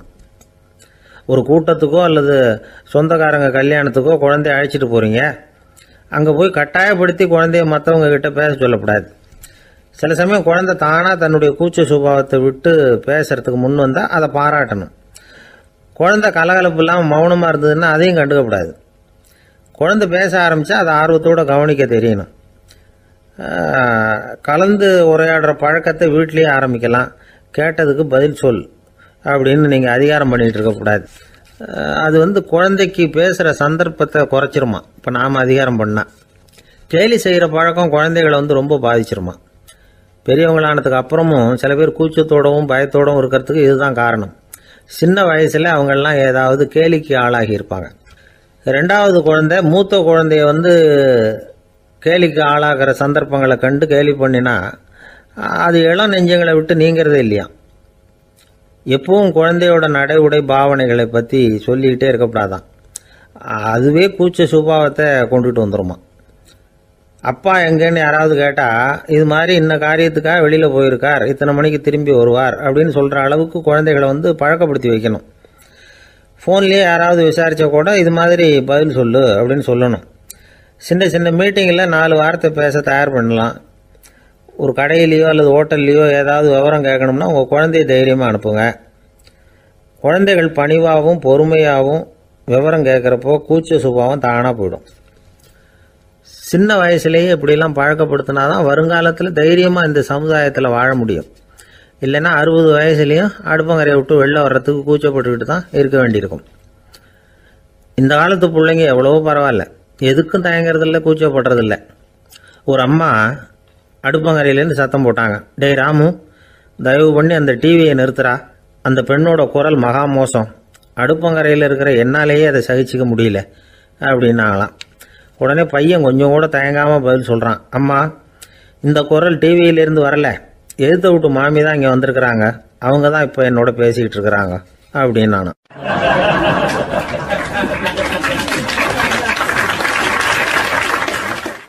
ஐயா, உங்கள் பேரை தொடர்ந்து தினம் கேட்டுக்கிட்டு இருக்கிறேன் அப்படின்னார் ஒருத்தர். தொடர்ந்து கேட்குறீங்களே, உங்களுக்கு காது வலிக்கலையா அப்படின்னு கேட்டோம். பேசுகிற உங்களுக்கே வாய் வலிக்கல அப்படிங்கிறப்போ கேட்குற எங்களுக்கு எப்படி காது வலிக்கும் அப்படின்னார். நம்ம உடம்புல ஒரு அதிசயம் என்ன தெரியுமா? ரொம்ப நேரம் நாம் நடக்கிறோம்னு வச்சுக்கோங்க, கால் வலிக்கும். ரொம்ப நேரம் வேலை செஞ்சால் கை வலிக்கும், உடம்பு வலிக்கும். ரொம்ப நேரம் பார்த்துக்கிட்டே இருந்தால் கண்ணு வலிக்கும். ரொம்ப நேரம் பேசிக்கிட்டே இருந்தால் வாய் கூட வலிக்கும். ஆனால் ரொம்ப நேரம் கேட்டுக்கிட்டே இருக்கிறதுனால காது வலிக்கிறது இல்லை. அதனால் கேட்கறதுக்கு முக்கியத்துவம் கொடுத்தாங்க நம்ம பெரியவங்க. திருவள்ளுவர் தேவையில்லாமல் வார்த்தைகளை உபயோகப்படுத்த மாட்டார். ஒரு திருக்குறள்னு எடுத்துக்கிட்டாவே அதில் மொத்தம் 7 வார்த்தைகள், அவ்வளவுதான். அப்படி 7 வார்த்தைகள் மட்டுமே உள்ள ஒரு திருக்குறளில் வள்ளுவர் ஒரே வார்த்தையை 5 தடவை உபயோகப்படுத்தியிருக்கிறார், திரும்ப திரும்ப பயன்படுத்தியிருக்கிறார். அப்படின்னா அதை எந்த அளவுக்கு வலியுறுத்தி சொல்கிறார் அப்படிங்கிறத நாம் புரிஞ்சுக்கணும். அது என்ன குறள்? செல்வத்துள் செல்வம் செவிச்செல்வம், அச்செல்வம் செல்வத்துள் எல்லாம் தலை. செவிச்செல்வம்ங்கிறது அவ்வளவு முக்கியமானது. கற்றலின் கேட்டல் நன்று. அதிகம் கேட்கணுங்கிறதுக்காகத்தான் எவ்வளவு கேட்டாலும் காது வலிக்கிறதில்ல. குறைச்சலாக பேசணும், அதிகமாக கேட்கணும். இன்னொரு விஷயம் கவனிங்க, நம்ம உடம்புல கண்ணுக்கு மூடி இருக்குது, எதையாவது நாம் பார்க்க விரும்பலைன்னா உடனே கண்ணை மூடிக்கலாம். நம்ம வாய்க்கு மூடி இருக்குது, பேச விருப்பம் இல்லையா, வாயை மூடிக்கலாம். மூக்குக்கு கூட மூடிக்கிற வசதி இருக்குது, எதையாவது முகர விருப்பம் இல்லையா, மூச்சை அடக்கிக்கலாம். ஆனால் பாருங்கள், காதுக்கு மூடி கிடையாது, அதை கையால் தான் மூட முடியும். யார் என்ன சொன்னாலும் அது நல்லதோ கெட்டதோ காதில் விழுந்துக்கிட்டு தான் இருக்கும். அறிவு தான் நல்ல விஷயங்களை எடுத்துக்கிட்டு கெட்ட விஷயங்களை விட்டுடணும். நல்ல கருத்துக்கள் நம்ம காதில் நிறைய விழுந்துக்கிட்டே இருக்கணும். அதை கேட்டு நாம் நல்லபடியாக வாழணுங்கிறது தான் படைப்பின் விருப்பம். ஆன்மீகவாதிகள் கூட ஒன்று சொல்லுவாங்க, அதாவது ஆன்மீக பாதையில் நீங்கள் முன்னேறணும்னா முதல்ல சிரவணம் செய்யணும்பாங்க. அதாவது பெரியவங்க சொல்கிற நல்ல கருத்துக்களை கேட்கணும் அப்படின்னு அதுக்கு அர்த்தம். அதனால் யார் நல்ல கருத்துக்களை சொன்னாலும் அதை காது கொடுத்து கேளுங்க. இவ்வளவு கருத்துக்களையும் நம்ம நேயர் ஒருத்தர்கிட்ட சொல்லிகிட்டு இருந்தோம். அவரும் சரி சரின்னு தலையாடிக்கிட்டே இருந்தார். அப்புறம் சொன்னார், நீங்கள் சொல்கிறது சரிதான் சார், காதுக்கு மூடி இல்லைங்கிறது ரொம்ப சரி, அதனால தான் உங்கள் தகவல் கூட நாங்கள் விரும்புகிறோமோ இல்லையோ தினம் காதில் விழுந்துக்கிட்டு இருக்குது அப்படின்னார். எங்களுக்கு ரொம்ப பெருமையாக இருந்தது. அப்படியா அப்படின்னோம். ஆனாலும் என்ன மாதிரி சில பேர் நீங்கள் தகவல் சொல்கிற சமயத்தில் காதில் மூடி இல்லையேன்னு சொல்லி கவலைப்படுறதில்ல சார் அப்படின்னார். ஏன்னு கேட்டோம். காதை மூடுறதுக்கு தானே வசதி இல்லை, ரேடியோவை மூடுறதுக்கு வசதி இருக்குதுல்ல, அதனால் டக்குன்னு அதை மூடி வச்சுருவோம் அப்படின்னார்.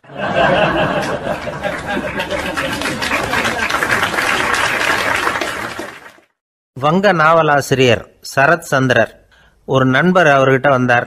வழக்கமாக எல்லா எழுத்தாளர்கள்கிட்டையும் கேட்குற ஒரு கேள்வியை கேட்டார். நீங்கள் எழுத்துத்துறைக்கு வந்தது எப்படி? இதுதான் கேள்வி. அதை தெரிஞ்சு என்ன பிரயோஜனம்னார் சரத் சந்திரர். சும்மா சொல்லுங்களேன், தெரிஞ்சுக்கிறேன் அப்படின்னார் வந்தவர். சரி சொல்கிறேன்னு ஆரம்பித்தார். நான் ரங்கூனில் வேலை பார்த்துக்கிட்டு இருந்தேன். சம்பளம் பத்தில், வேலையும் பார்த்துக்கிட்டு ஒரு பலசரக்கு கடை வைக்கலாம்னு நினச்சேன். என்னால் மளிகை கடை வச்சு சரியாக நடத்த முடியுமாங்கிற சந்தேகம் என் மனைவிக்கு. அதை சோதனை பண்ணி பார்க்கணுங்கிறதுக்காக சில பொருள்களின் அளவு, அதோட விலை, இப்படி சிலதை சொல்லி எல்லாத்தையும் மனக்கணக்காக கூட்டி போட சொன்னாங்க. என்னால் சரியாக கூட்டி சொல்ல முடியல.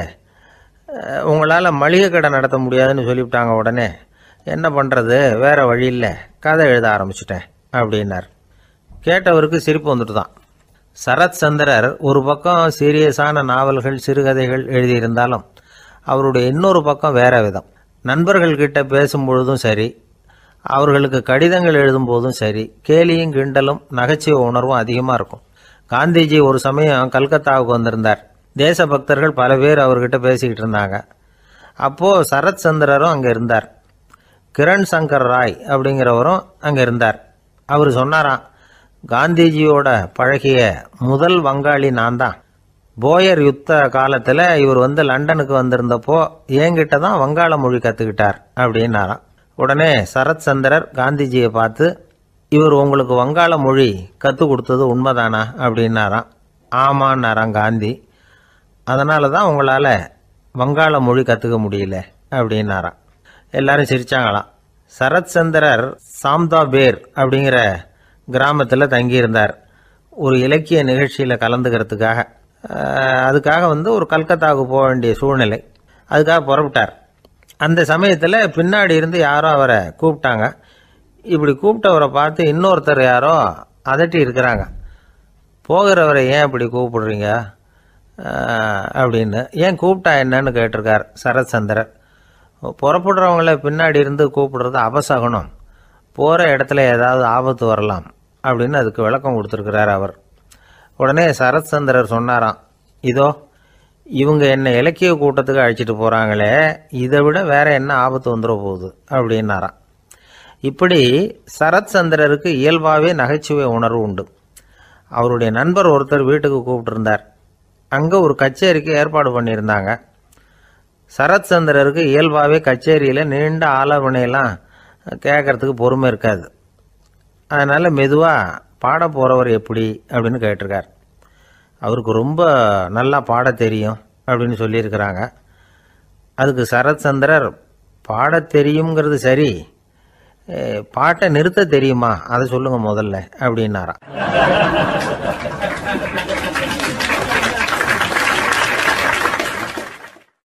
கங்கை கரை தோட்டம் பக்கத்தில் ஒரு ஆசிரமம், அங்கே ஒரு பெரியவர் தங்கி இருக்கிறார். அவர் தான் ராமகிருஷ்ண பரமஹம்சர். அந்த ஆசிரமம் இருந்த இடம் கரக்பூர். வங்காளத்தில் பொதுவாக எல்லாரும் மீன் சாப்பிட்றது உண்டு. கங்கையில் குளிச்சுட்டு கையில் ஒரு மீனோடு வர்றது வழக்கம். இவர் இருக்கிற இடத்துக்கு கங்கையில் படகு வழியாக வரணும். அப்படி தான் எல்லோரும் வருவாங்க. வர்றவங்களை ஒன்று கூட்டி ஆன்மீக விஷயங்களை பற்றி பேசிக்கிட்டு இருப்பார். ஒவ்வொரு நாள் ஒவ்வொருத்தர் நகரத்துக்கு போகணும். வரும்பொழுது மீன் கொண்டுகிட்டு வரணும். அதுக்கு ஒரு அட்டவணையே உண்டு ஆசிரமத்தில். அது பிரகாரம் ஒரு நாள் சுவாமி யோகானந்தர் படகுல போனார். படகை செலுத்தினவங்க ராமகிருஷ்ணரையும் சுவாமி யோகானந்தரையும் மற்றவங்களையும் பித்தர்கள் அப்படின்னு சொல்லி ஏளனமாக பேசினாங்க. அவங்க என்ன பைத்தியம் பிடிச்சவங்க அப்படிங்கிறது மாதிரி. சுவாமி யோகானந்தருக்கு ரொம்ப மென்மையான இதயம். இவங்க இப்படி கண்ணாபின்னான்னு பேசுகிறத பார்த்தா மீனை வாங்கிட்டு திரும்புகிறப்போ என்ன நடக்குமோ அப்படிங்கிற பயம் வேறு வந்துட்டுது அவருக்கு. அவ்வளவு மென்மையானவர். இதை தெரிஞ்சுக்கிட்ட ராமகிருஷ்ணர், யோகானந்தா இங்கே வா அப்படின்னு கூப்பிட்டார். இவர் கண்ணீரை தொடச்சிக்கிட்டே கிட்ட போனார். சொன்னார், ஐயா, படகு ஓட்டுறவங்க உங்களை பற்றி மோசமாக பேசுகிறாங்க. என்ன திட்டினா பரவாயில்ல, ஆனால் உங்களை அவங்க திட்டுறாங்க. அதை என்னால் தாங்கிக்க முடியல அப்படின்னார். இதை கேட்டதும் ராமகிருஷ்ணருக்கு கோபம் வந்துட்டு தான். என்னது, உன்னுடைய குருவை பற்றி அவங்க மோசமாக பேசும்பொழுது நீ சும்மா இருந்தியா? வெளியில் போ அப்படின்னு விட்டார். குரு நிந்தனை செய்கிறப்போ அதை கேட்டுக்கிட்டு சும்மா இருக்கலாமா? குரு நிந்தனையை கேட்டால் பாவம் இல்லையா? என்னை தூற்றும் போது அவங்க பாவம் செய்கிறாங்க.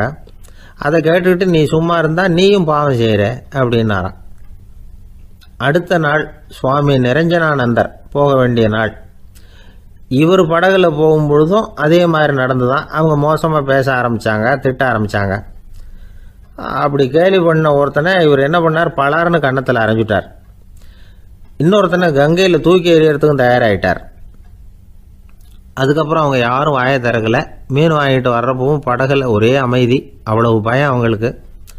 ராமகிருஷ்ணர் கூப்பிட்டு விசாரித்தார் என்ன நடந்ததுன்னு. இவர் சொன்னார், அவர் யோகானந்தா போகும்பொழுது என்ன நடந்ததோ அப்படியே தான் இப்பவும் நடந்தது. குரு நிந்தனை செய்கிறத கேட்டுக்கிட்டு நான் சும்மா இருப்பேனா? ஒருத்தனை அப்படியே அரைஞ்சுட்டேன், இன்னொருத்தனை ஆற்றுல தூக்கி போட்டுருவேன்னு பயமுறுத்தினேன், அவ்வளவுதான் அப்படின்னாராம். இப்போவும் ராமகிருஷ்ணருக்கு கோபம் வந்துட்டு தான். என்ன இது, அணியறது காஷாயம், இருக்கிறது ஆசிரமம், உனக்கு இவ்வளவு கோபம் வந்ததுன்னா அப்புறம் என்னத்துக்கு ஆசிரமத்தில் இருக்கணும்? பிரம்மச்சாரி எப்பவும் அமைதியாக இருக்கணும் அப்படின்னு அறிவுரை சொன்னாராம் ராமகிருஷ்ணர். அப்போ இவர் கேட்டாராம், ஏங்க அவருக்கு ஒரு விதமான அறிவுரை சொன்னீங்க, எனக்கு வேற விதமாக அறிவுரை சொல்கிறீங்க, இதில் எது உண்மை அப்படின்னு கேட்டிருக்கார். இதுக்கு ராமகிருஷ்ணர் சொன்ன பதில் என்னென்னா, அட அசடே, சக்கரத்தில் காற்று அதிகமாக இருந்தால் குறைக்கணும், குறைச்சலாக இருந்தால் கூட்டணும். அவன் சாது, அவனுக்கு அதிக உணர்ச்சி தேவை, உனக்கு படபடப்பு அதிகம், உனக்கு பொறுமை தேவை அப்படின்னாராம். இதில் உள்ள கருத்து என்னென்னா, கல்விங்கிறது எப்படின்னா அதை சூழ்நிலைக்கு தகுந்த மாதிரி கற்பிக்கணும். எல்லாருக்கும் ஒரே மாதிரி கற்பிக்கக்கூடாது. கேட்குற ஒரு தகுதி, புரிஞ்சுக்கிற திறமை, இதை பொறுத்து கல்வி அமையணும். ஆரம்ப காலத்தில் ஒரு குரு, அப்போ ஒரு சீடன் இருந்தான். அது வேடிக்கையான குரு, வேடிக்கையான சீடன். ஒரு ஆசிரமம். ஒரு நாள் ஒருத்தன் அவசரமாக அந்த குருவை தேடி வந்திருக்கிறான். என்ன விஷயம்னு விசாரித்தார் குரு. உங்கள் சீடர் என்னை அடிச்சுட்டார் அப்படின்னு புகார் பண்ணானா அந்த ஆள். குரு சீடனை கூப்பிட்டார். அடிச்சியா இந்த ஆளை அப்படின்னு கேட்டாராம். ஆமான் இருக்கான் சீடன். ஏன் அடிச்சே அப்படின்னு கேட்டாராம். இந்த ஆள் உங்களை பற்றி மட்டமாக பேசிவிட்டான், என்னால் அதை தாங்கிக்க முடியல, அதனால தான் அடிச்சுட்டேன்ருக்கான். அப்படி என்ன பேசினா அப்படின்னு கேட்டாராம். உன்னுடைய குருநாதர் இப்போல்லாம் அர்த்தமில்லாமல் பேச ஆரம்பிச்சுட்டார் அப்படின்னு சொல்லிவிட்டான், அதனால தான் அடிச்சுட்டேன் அப்படின்னு நானா. அதுக்காக அடித்தே அப்படின்னாராம். நான் அதுக்காக அடிக்கலை குருவே, இப்பெல்லாம் நீங்கள் அர்த்தமில்லாமல் பேசுகிறதாக அவன் சொல்கிறான், அப்படின்னா இதுவரைக்கும் நீங்கள் அர்த்தத்தோடு பேசினதாகத்தானே அர்த்தம், அது தப்பு தானே, அதனால தான் அடித்தேன் அப்படின்னு நானா.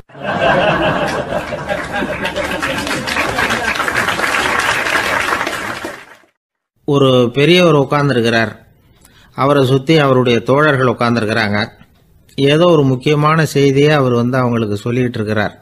அவங்களும் ஆர்வமாக கேட்டுக்கிட்டு இருக்கிறாங்க. இந்த சமயத்தில் யாரோ ஒரு ஆள் வேகமாக அங்கே வர்றார்.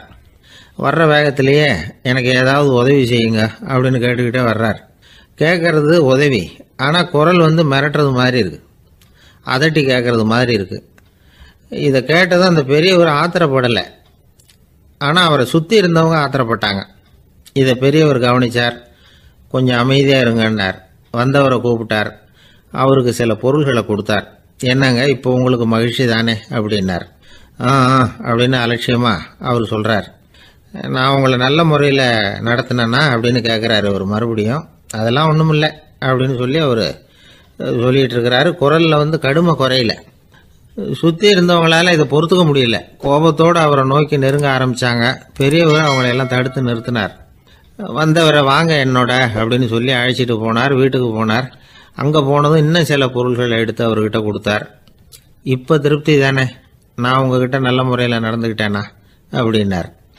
அவர் முகம் இப்போ தான் கொஞ்சம் மலர்ந்தது. ரொம்ப நன்றி, இறைவன் உங்கள் குடும்பத்துக்கு எல்லா நன்மைகளையும் செய்வான் அப்படின்னு சொன்னார்.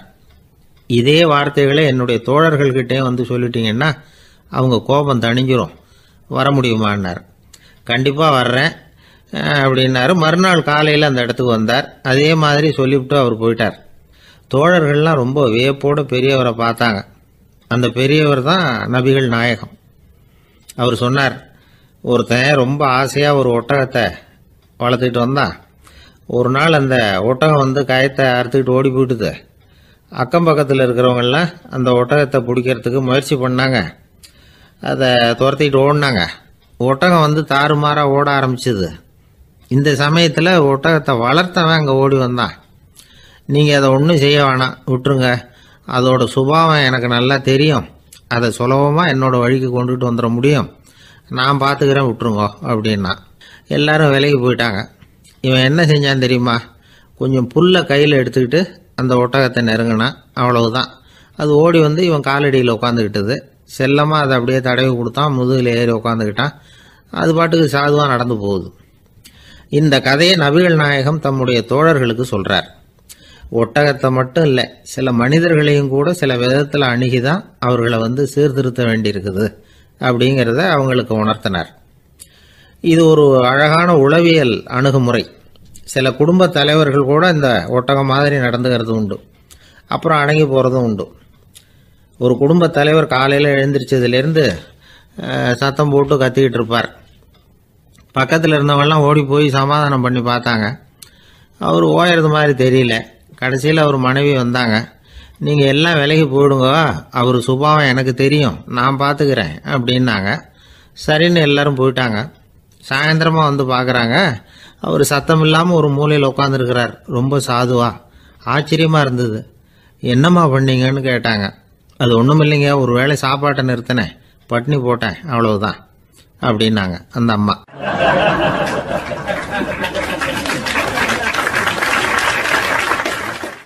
தேசத்து மேலையும் தாய்மொழி பேர்லையும் செலுத்துற அன்புக்கு அபிமானம்னு பேர். தேசாபிமானம்னு சொல்றமே இதுதான்.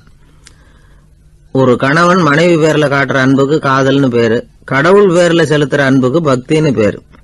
இப்படி அன்புல பல ரகம் இருக்கிறப்போ அதுல உள்ள வித்தியாசம் தெரியாம இடம் மாத்தி அன்பு காட்டினா இடைஞ்சல் தான்.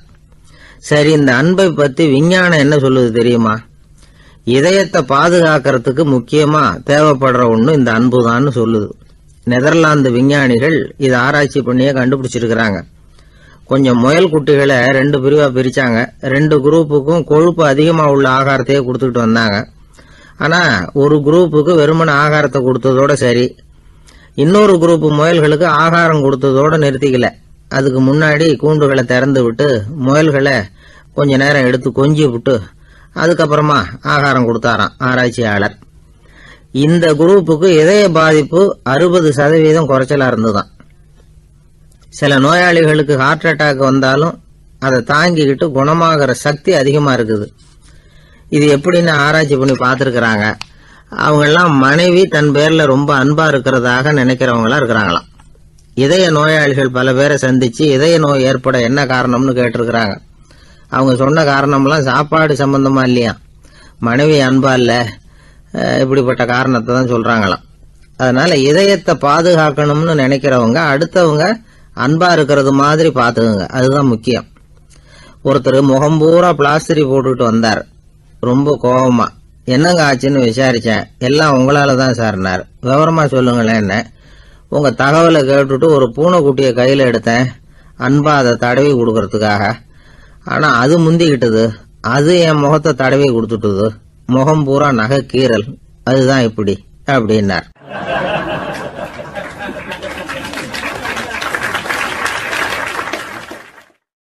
அமெரிக்க ஜனாதிபதி ஆப்ரஹாம் லிங்கன் ஒரு நாள் தன்னோட கோச்சு வண்டியில தலைநகரான வாஷிங்டனுக்கு போயிட்டு இருக்கிறார். கோச்சு வண்டி ஒரு சாலையில போயிட்டு இருக்கு. அந்த சாலைக்கு ஒரு பக்கத்துல பயங்கரமான சதுப்பு நிலம். சதுப்பு நிலம்னா அது புதைகுழி, புதை மணல்ங்கிறோம்ல, அது மாதிரி. அந்த சதுப்பு நிலத்துல யாராவது மாட்டிக்கிட்டா அவ்வளவுதான், ஆளை கொஞ்சம் கொஞ்சமா உள்ள அமுக்கிவிடும். தப்பிச்சு கரையேறது கஷ்டம். அப்படிப்பட்ட நிலம் அது. ஆப்ரஹாம் லிங்கன் ஏதோ ஒரு முக்கியமான அரசாங்க வேலையா போயிட்டு திரும்பி வந்துகிட்டு இருக்கிறார்.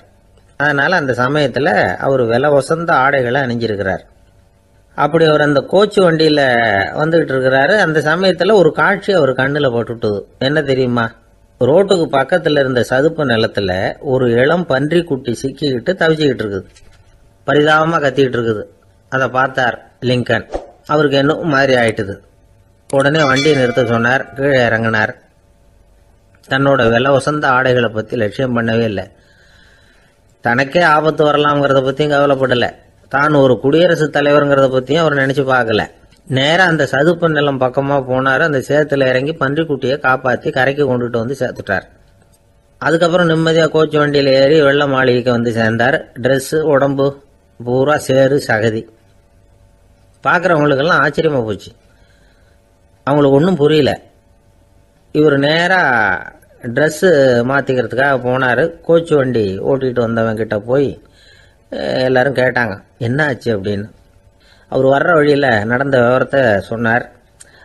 ஆப்ரஹாம் லிங்கனுடைய இந்த இறக்க குணத்தை எல்லாரும் பாராட்டினாங்களாம், புகழ்ந்தாங்களாம். ஆனா இதுக்கு லிங்கன் என்ன பதில் சொன்னார் தெரியுமா? தயவு பண்ணி இந்த புகழ்ச்சியான பேச்சையெல்லாம் ஒதுக்குங்க, அதெல்லாம் வேணாம்.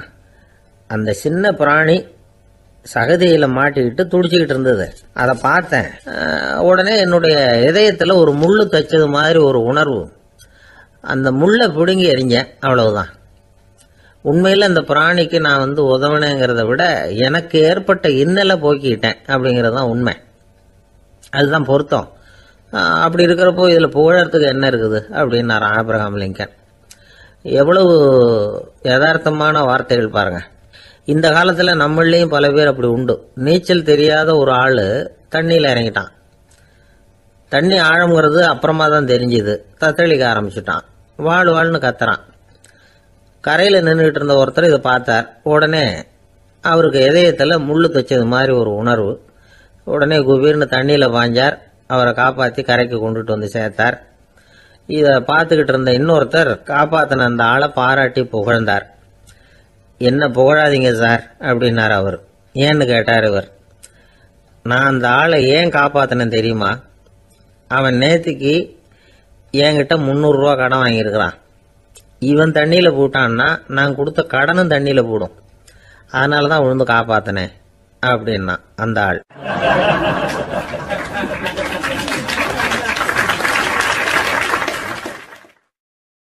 ஒருத்தர் ரொம்ப அவசரமா போயிட்டு இருந்தார். எங்க சார் போறீங்கன்னு கேட்டோம். எனக்கு வேண்டியப்பட்ட ஒருத்தருக்கு குழந்தை பிறந்திருக்கிறதாக செய்தி வந்திருக்கு, அதுதான் ஆஸ்பத்திரிக்கு போயிட்டு இருக்கேன், பார்த்துட்டு வரலாம்னு அப்படின்னார்.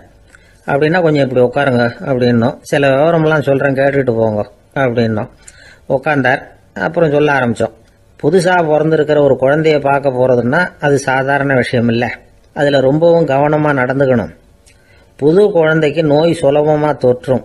முக்கியமா காற்று மூலமா பரவுற நோய்கள் சுலபமா வந்துடும். அதனால நமக்கு உடம்பு சரியில்லைன்னா குழந்தைய விட்டு கொஞ்சம் தள்ளியே இருக்கிறது தான் நல்லது. பெரியவங்களை பொறுத்த வரைக்கும் சாதாரணமா உள்ள ஒரு கிருமி கூட குழந்தைய பொறுத்த வரைக்கும் ரொம்ப மோசமான ஒரு கிருமியா இருக்கும். சில வெளிநாடுகள்ல எப்படி தெரியுமா? பிறந்த குழந்தை தூங்கிட்டு இருக்கிற ஒரு ரூமுக்கு போகணும்னா போறவங்க முகமூடி போட்டுக்கணும். காலணிகளை மாற்றிக்கணும். அவ்வளவு சுத்தமாக உள்ளே போய் பார்த்துட்டு வரணும். பொதுவாக சில ஆஸ்பத்திரிகளில் பார்த்தீங்கன்னா பார்வையாளர்கள் நேரத்தில் விசிட்டிங் ஹவர்ஸ் தாயை விட்டு குழந்தைய தனியாக பிரித்து வச்சுருவாங்க. எதுக்குன்னு நினைக்கிறீங்க? அந்த நேரம் பல பேர் வருவாங்க போவாங்க. அவங்க கை கால் சுத்தமாக இருக்காது. சுத்தமில்லாத கைகள் மூலமாக கிருமிகள் பரவும். சுத்தமில்லாத கைன்னா மண்ணு தூசி படிஞ்சிருக்கிற கை மட்டும் தான் அர்த்தம் இல்லை. சாலையில் கையை வீசிக்கிட்டு நடந்து வர்றீங்க, குழந்தைய பொறுத்த வரைக்கும் அது கூட சுத்தம் இல்லாத கை தான். தாயை தவிர மற்றவங்க குழந்தைய தூக்காமல் பார்த்துக்கிறது நல்லது. தாய் கூட அளவோட கொஞ்சிறதோட நிறுத்திக்கணும். புதுசாக ஒரு குழந்தைய பெற்றுருக்கிற பொண்ணுக்கிட்ட மற்ற தாய்மார்கள் ஏதாவது சொல்லிக்கிட்டே இருப்பாங்க. குழந்தைய அப்படி வளர்க்கணும் இப்படி வளர்க்கணும் அப்படின்னு ஏதாவது அட்வைஸ் பண்ணிக்கிட்டே இருப்பாங்க. இப்படி ஓவராக அறிவுரை பண்ணுறது அந்த பொண்ணை குழப்பி விட்டுரும். அதனால் அப்படிலாம் பண்ணக்கூடாது. அந்த பெண்ணே ஏதாவது கேட்டால் கூட டாக்டர் சொல்ல வேண்டிய விவரங்களை எல்லாம் நாமே சொல்லிக்கிட்டு இருக்கக்கூடாது. புதுசாக பிறந்திருக்கிற குழந்தைய மட்டும்தான் இப்படி பார்க்கணும்னு இல்லை. ஒரு நோயாளி குழந்தைய பார்க்க போகிறதுனா கூட ரொம்ப எச்சரிக்கையாக தான் நடந்துக்கணும். ஒரு தின்பண்டமோ விளையாட்டு சாமானோ அந்த குழந்தைக்கு நாம் வாங்கிட்டு போகிறதா வச்சுக்குவோம். அதை நேராக கொண்டுகிட்டு போய் அந்த குழந்தைகிட்டே கொடுக்கக்கூடாது. அதோட அப்பா அம்மா கிட்ட ரகசியமாக கொடுக்கலாம். அவங்க முடிவு பண்ணட்டும் குழந்தைகிட்ட அதை கொடுக்கலாமா வேண்டாமாங்கிறத. அவங்களுக்கு தான் தெரியும் அதோட மனசும் உடம்பும். உங்கள் அக்கறையை காட்டுறதா நினச்சிக்கிட்டு குழந்தை வாயில் எதையும் கொண்டுட்டு போய் போடாதீங்க. போகிறப்போ உங்கள் வீட்டு குழந்தையும் அழைச்சிட்டு போகாதீங்க. இது நோயை வாங்கிட்டு வந்துடும், அல்லது புதுசாக ஒரு நோயை அதுகிட்ட கொடுத்துட்டு வந்துடும். என்னதான் உங்களுக்கு பழக்கமான குழந்தையா இருந்தால் கூட அதுக்கு விருப்பம் இல்லைன்னா பேசக்கூடாது. அங்கே போய் அவங்க பள்ளிக்கூடத்தை ஞாபகப்படுத்திட்டு இருக்கக்கூடாது. நோயில் இருக்கிறப்ப ஸ்கூலை பற்றி பேச அது விரும்பாது. ஆஸ்பத்திரியை விட்டு வெளியில் புறப்படுறப்போ குழந்தைகிட்ட சொல்லணும்னு அவசியம் இல்லை. அதோட அப்பா அம்மா கிட்ட சொல்லிவிட்டு புறப்பட்டா போதும். குழந்தை கோபிச்சிக்காது. சமூக சம்பிரதாயத்தை பற்றி அது கவலைப்படுறதில்லை. இப்படி எல்லா விவரமும் நம்ம எதிரில் உட்காந்துருந்தவங்க கிட்ட சொல்லி முடித்தோம். ரொம்ப நன்றி சார் அப்படின்னு சொல்லிவிட்டு அவர் புறப்பட்டார். குழந்தைங்க கொஞ்சம் வளர்கிற வரைக்கும் தான் நாம் எச்சரிக்கையாக இருக்கணும்னு இல்லை, வளர்ந்த பிறகு இன்னும் எச்சரிக்கையாக இருக்கணும். ஒரு பையன் பள்ளிக்கூடத்துலேருந்து திரும்பி வீட்டுக்கு வந்தான். முகம் பூரா நகத்தால் கீறி இருந்தது. அப்பா பார்த்து பயந்துட்டார். யாருடா உன்னை இப்படி பண்ணது அப்படின்னார். என் கூட படிக்கிற இன்னொரு பையன்னா. நாளைக்கு உன் கூட பள்ளிக்கூடத்துக்கு வர்றேன், நீ எனக்கு அவனை அடையாளம் காட்ட முடியுமான்னார்.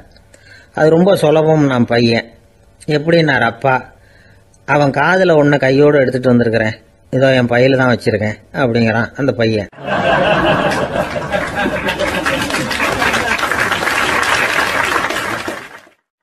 ஒருத்தர் இருக்கார், நல்ல உத்தியோகத்தில் தான் இருக்கிறார். ஆனால் எப்போ பார்த்தாலும் முகத்தை வெறுப்பாக வச்சிருப்பார். அப்படியே வருவார் போவார். ஏன் சார் இப்படி இருக்கிறீங்க அப்படின்னு விசாரித்தோம். ஏன்டா இந்த வேலைக்கு வந்தோம்னு இருக்கு சார் அப்படின்னார். உங்கள் வேலை உங்களுக்கு பிடிக்கலையா அப்படின்னு கேட்டோம். இல்லைன்னார். இப்படிப்பட்டவங்க வெற்றிகரமான வாழ்க்கை வாழ முடியாது. இது நிபுணர்கள் கருத்து. வேலையை நேசிக்க தெரிந்தவர்கள் வெற்றி பெறுவார்கள் அப்படிங்கிறாங்க அவங்க. எந்த துறையாக இருந்தாலும் சரி, அந்த துறையில் வெற்றிகரமாக இருக்கிறவங்கள விசாரித்து பாருங்கள். எனக்கு என்னுடைய வேலை ரொம்ப பிடிக்கும் அப்படின்னு சொல்கிறவங்களா தான் இருப்பாங்க. அப்படி இருந்தால் தான் அது வெற்றிகரமாக இருக்க முடியுது அவங்களால. ஒருத்தனுக்கு பிடித்தமான பொழுதுபோக்கே அவனுடைய தொழிலாக இருந்துட்டுதுன்னா அவனை மாதிரி கொடுத்து வச்சவன் வேற யாரும் இல்லை அப்படிங்கிறார் பெர்னாட் ஷா. ஒரு தடவை மன்னர் ஹுமாயூன் உயிரை தண்ணீர் முண்டு ஊற்றுகிற தொழிலாளி ஒருத்தர் காப்பாற்றினாராம் அந்த ஹுமாயூன் உயிரை. உடனே மன்னர் கேட்டிருக்கார், உனக்கு என்ன வேணும்னாலும் கேளு தரேன், உயர் பதவி வேணுமா அப்படின்னு கேட்டாராம். மன்னா, மக்களின் தாகம் தீர்க்கக்கூடிய இந்த பணியை விட உயர்ந்தது உண்டா அப்படின்னாராம் அந்த தொழிலாளி. அவரால் அவருடைய வேலையை நேசிக்க முடிஞ்சுது, அதனால் மகிழ்ச்சியாக இருக்க முடிஞ்சுது. நாமெல்லாம் அப்படி இல்லை. வேலை கிடைக்கிற வரைக்கும் கிடைச்சா போதும் அப்படின்னு இருக்கோம். கிடைச்சதுக்கப்புறம் ஏன்டா அந்த வேலைக்கு வந்தோம்னு ரொம்பவும் அழுத்துக்குவோம். சரி, நாம் இருக்கிற இடத்துல நாம் வெற்றிகரமாக இருக்க வழி உண்டா அப்படின்னா உண்டுன்னு சொல்கிறாங்க. அதாவது மன இயல் நிபுணர்கள் இருக்கிறாங்க இல்லையா, அவங்க அதுக்கு முக்கியமாக 6 வழிகள் சொல்கிறாங்க. நீங்கள் ஒரு அலுவலகத்தில் வேலை பார்க்குறவரா அப்படின்னா இதை கேளுங்க. அதாவது உங்கள் மேலதிகாரி எதிர்பார்ப்புக்கு தகுந்த மாதிரி உங்கள் வேலை இருக்குதா? அப்படி இல்லைன்னா முதல்ல உங்கள் வேலையின் தரம் உயரணும். உங்களுக்கு மேலே கீழே வேலை பார்க்குற பணியாளர்கள்கிட்ட நல்ல விதமாக பழகுறீங்களா? அந்த உறவு முறையில் ஏதாவது குறை இருந்தால் அதை கண்டுபிடிச்சி சரி பண்ணுங்க. நம்பிக்கைக்கு உரியவர் அப்படின்னு நீங்கள் பேர் எடுக்கணும். நீங்கள் எடுக்கிற முடிவு நல்ல முடிவாக தான் இருக்கும் அப்படின்னு அடுத்தவங்க சொல்லணும். உங்க தோற்றத்துக்கு முக்கியத்துவம் கொடுங்க. இது மனம் உடல் ரெண்டும் சம்பந்தப்பட்டது.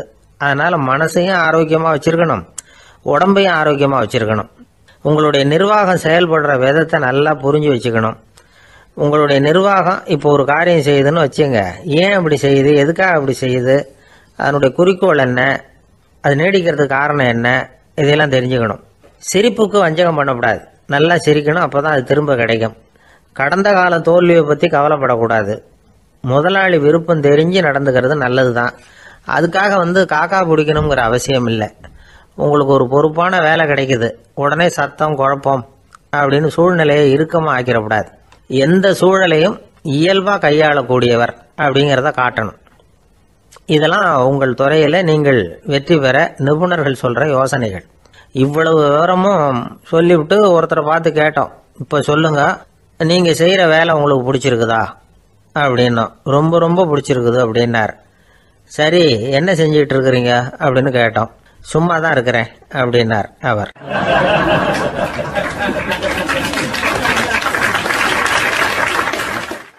அள்ள அள்ள குறையாதது அட்சய பாத்திரம், அது நமக்கு தெரியும், கேள்விப்பட்டிருக்கிறோம். ஆனால் போட போட நிரம்பாத ஒரு பாத்திரம் உண்டு. அது என்ன தெரியுமா? நம்மள பல பேர்கிட்ட அந்த பாத்திரம் உண்டு. அதுதான் பேராசை அப்படிங்கிற பாத்திரம். அதை நிறைவு செய்யவே முடியாது. பேராசையை பற்றி சுஃபி இலக்கியத்தில் ஒரு பிரபலமான கதை உண்டாம். அதை ஒரு பெரியவர் எடுத்து சொல்லியிருக்கிறார். ஒரு மன்னர் நகர்வலம் போயிட்டு இருக்கார். ஒரு பிச்சைக்காரன் மன்னர் எதிரில் வரான். பிச்சை போடுங்கிறான். என்னுடைய அமைதியை கெடுக்காதே போங்கிறார் மன்னர். அவன் சிரிக்கிறான். அரசே, உங்களுடைய அமைதி கெடக்கூடிய நிலையில் இருந்தா அதுக்கு பேர் அமைதியே கிடையாது அப்படின்னு. எதிரில் நிற்கிறது வெறும் பிச்சைக்காரன் இல்லை, யோகி அப்படிங்கிறத மன்னர் புரிஞ்சுக்கிட்டார். துறவியே, உங்களுக்கு என்ன வேணும்னாலும் கேளுங்க, கொடுக்குறேன்னாராம். அந்த துறவி மறுபடியும் சிரிக்கிறார். அரசே, உங்களால் முடியாததையெல்லாம் கொடுக்க முடியும்னு சத்தியம் செய்யாதீங்க அப்படின்னார். மன்னருக்கு கோபம் வந்துட்டுது. என்ன இவர் இப்படி சொல்றாரு அப்படின்னு நினைச்சார். நகர்வலத்தை பாதியிலேயே நிறுத்தினார். வாங்க அரண்மனைக்குன்னார். துறவியை அழைச்சிக்கிட்டு அரண்மனைக்கு வந்துட்டார். துறவி தன்கிட்ட இருந்த பிச்சை பாத்திரத்தை நீட்டினார். இது நிறைய எனக்கு பொற்காசுகள் வேணும் அப்படின்னாராம். அவ்வளவுதானா, இது ஒரு பெரிய காரியமா அப்படின்னு கையை தட்டினாராம் மன்னர். ஒரு பெரிய தாம்பாளம் நிறைய பொற்காசுகள் சேர்ந்தது. அதை அள்ளி போட்டார். போட போட அந்த பிச்சை பாத்திரம் நிரம்பவே இல்லை. பொற்காசுகள் போட போட அவ்வளவே உள்ள வாங்கிக்கிட்டே இருக்குது. அரசாங்க கஜானாவே காலி ஆயிட்டுது. மூட்டை மூட்டையா பொற்காசுகளை கொட்டி பார்த்துட்டாங்க. அது முழுங்கிக்கிட்டே இருக்குது. கடைசி வரைக்கும் அந்த பிச்சை பாத்திரம் நிரம்பவே இல்லை. அரசர்கிட்ட இருந்த கர்வம் போயிட்டுது. அப்படியே பொத்துன்னு துறவி காலில் விழுந்தார். அப்போ அந்த துறவி சொன்னாராம், மன்னா, இந்த பிச்சை பாத்திரத்தை உங்களால் மட்டும் இல்லை, வேற யாராலையும் நிரப்ப முடியாது. அதுக்கு என்ன காரணம்னா, இது சாதாரண பிச்சை பாத்திரம் இல்லை, பேராசைகளோட வாழ்ந்து செத்து போன ஒரு மனிதனின் மண்டை ஓடுது அப்படின்னாராம். பாருங்க, இதுதான் அந்த சுஃபி இலக்கிய கதை. செத்த பிறகும் நிறைவு இல்லைன்னா அது எப்பேற்பட்ட பேராசையா இருக்கும்னு யோசிச்சு பார்த்துங்க. நம்மால் ஒருத்தர் கல்யாணம் பண்ணிக்க பொண்ணு பார்த்துக்கிட்டு இருந்தார். அழகு, அறிவு, படிப்பு எதுவும் தேவையில்லை, பணம் மட்டும் இருந்தா போதும் அப்படின்னு பார்க்குறவங்க கிட்ட எல்லாம் சொல்லி வச்சார். ரொம்ப நாளைக்கு அப்புறம் ஒரு பணக்காரர் கிடைச்சார். அவர் சொன்னார், இதை பாருங்க, எனக்கு 20 வயசுல ஒரு மகள், அவளை நீங்க கல்யாணம் பண்ணிக்கிட்டா 2 லட்சம் பணம் கொடுப்பேன். 25 வயசுல ஒரு பொண்ணு, அவளை கல்யாணம் பண்ணிக்கிட்டா 2.5 லட்சம் தருவேன்.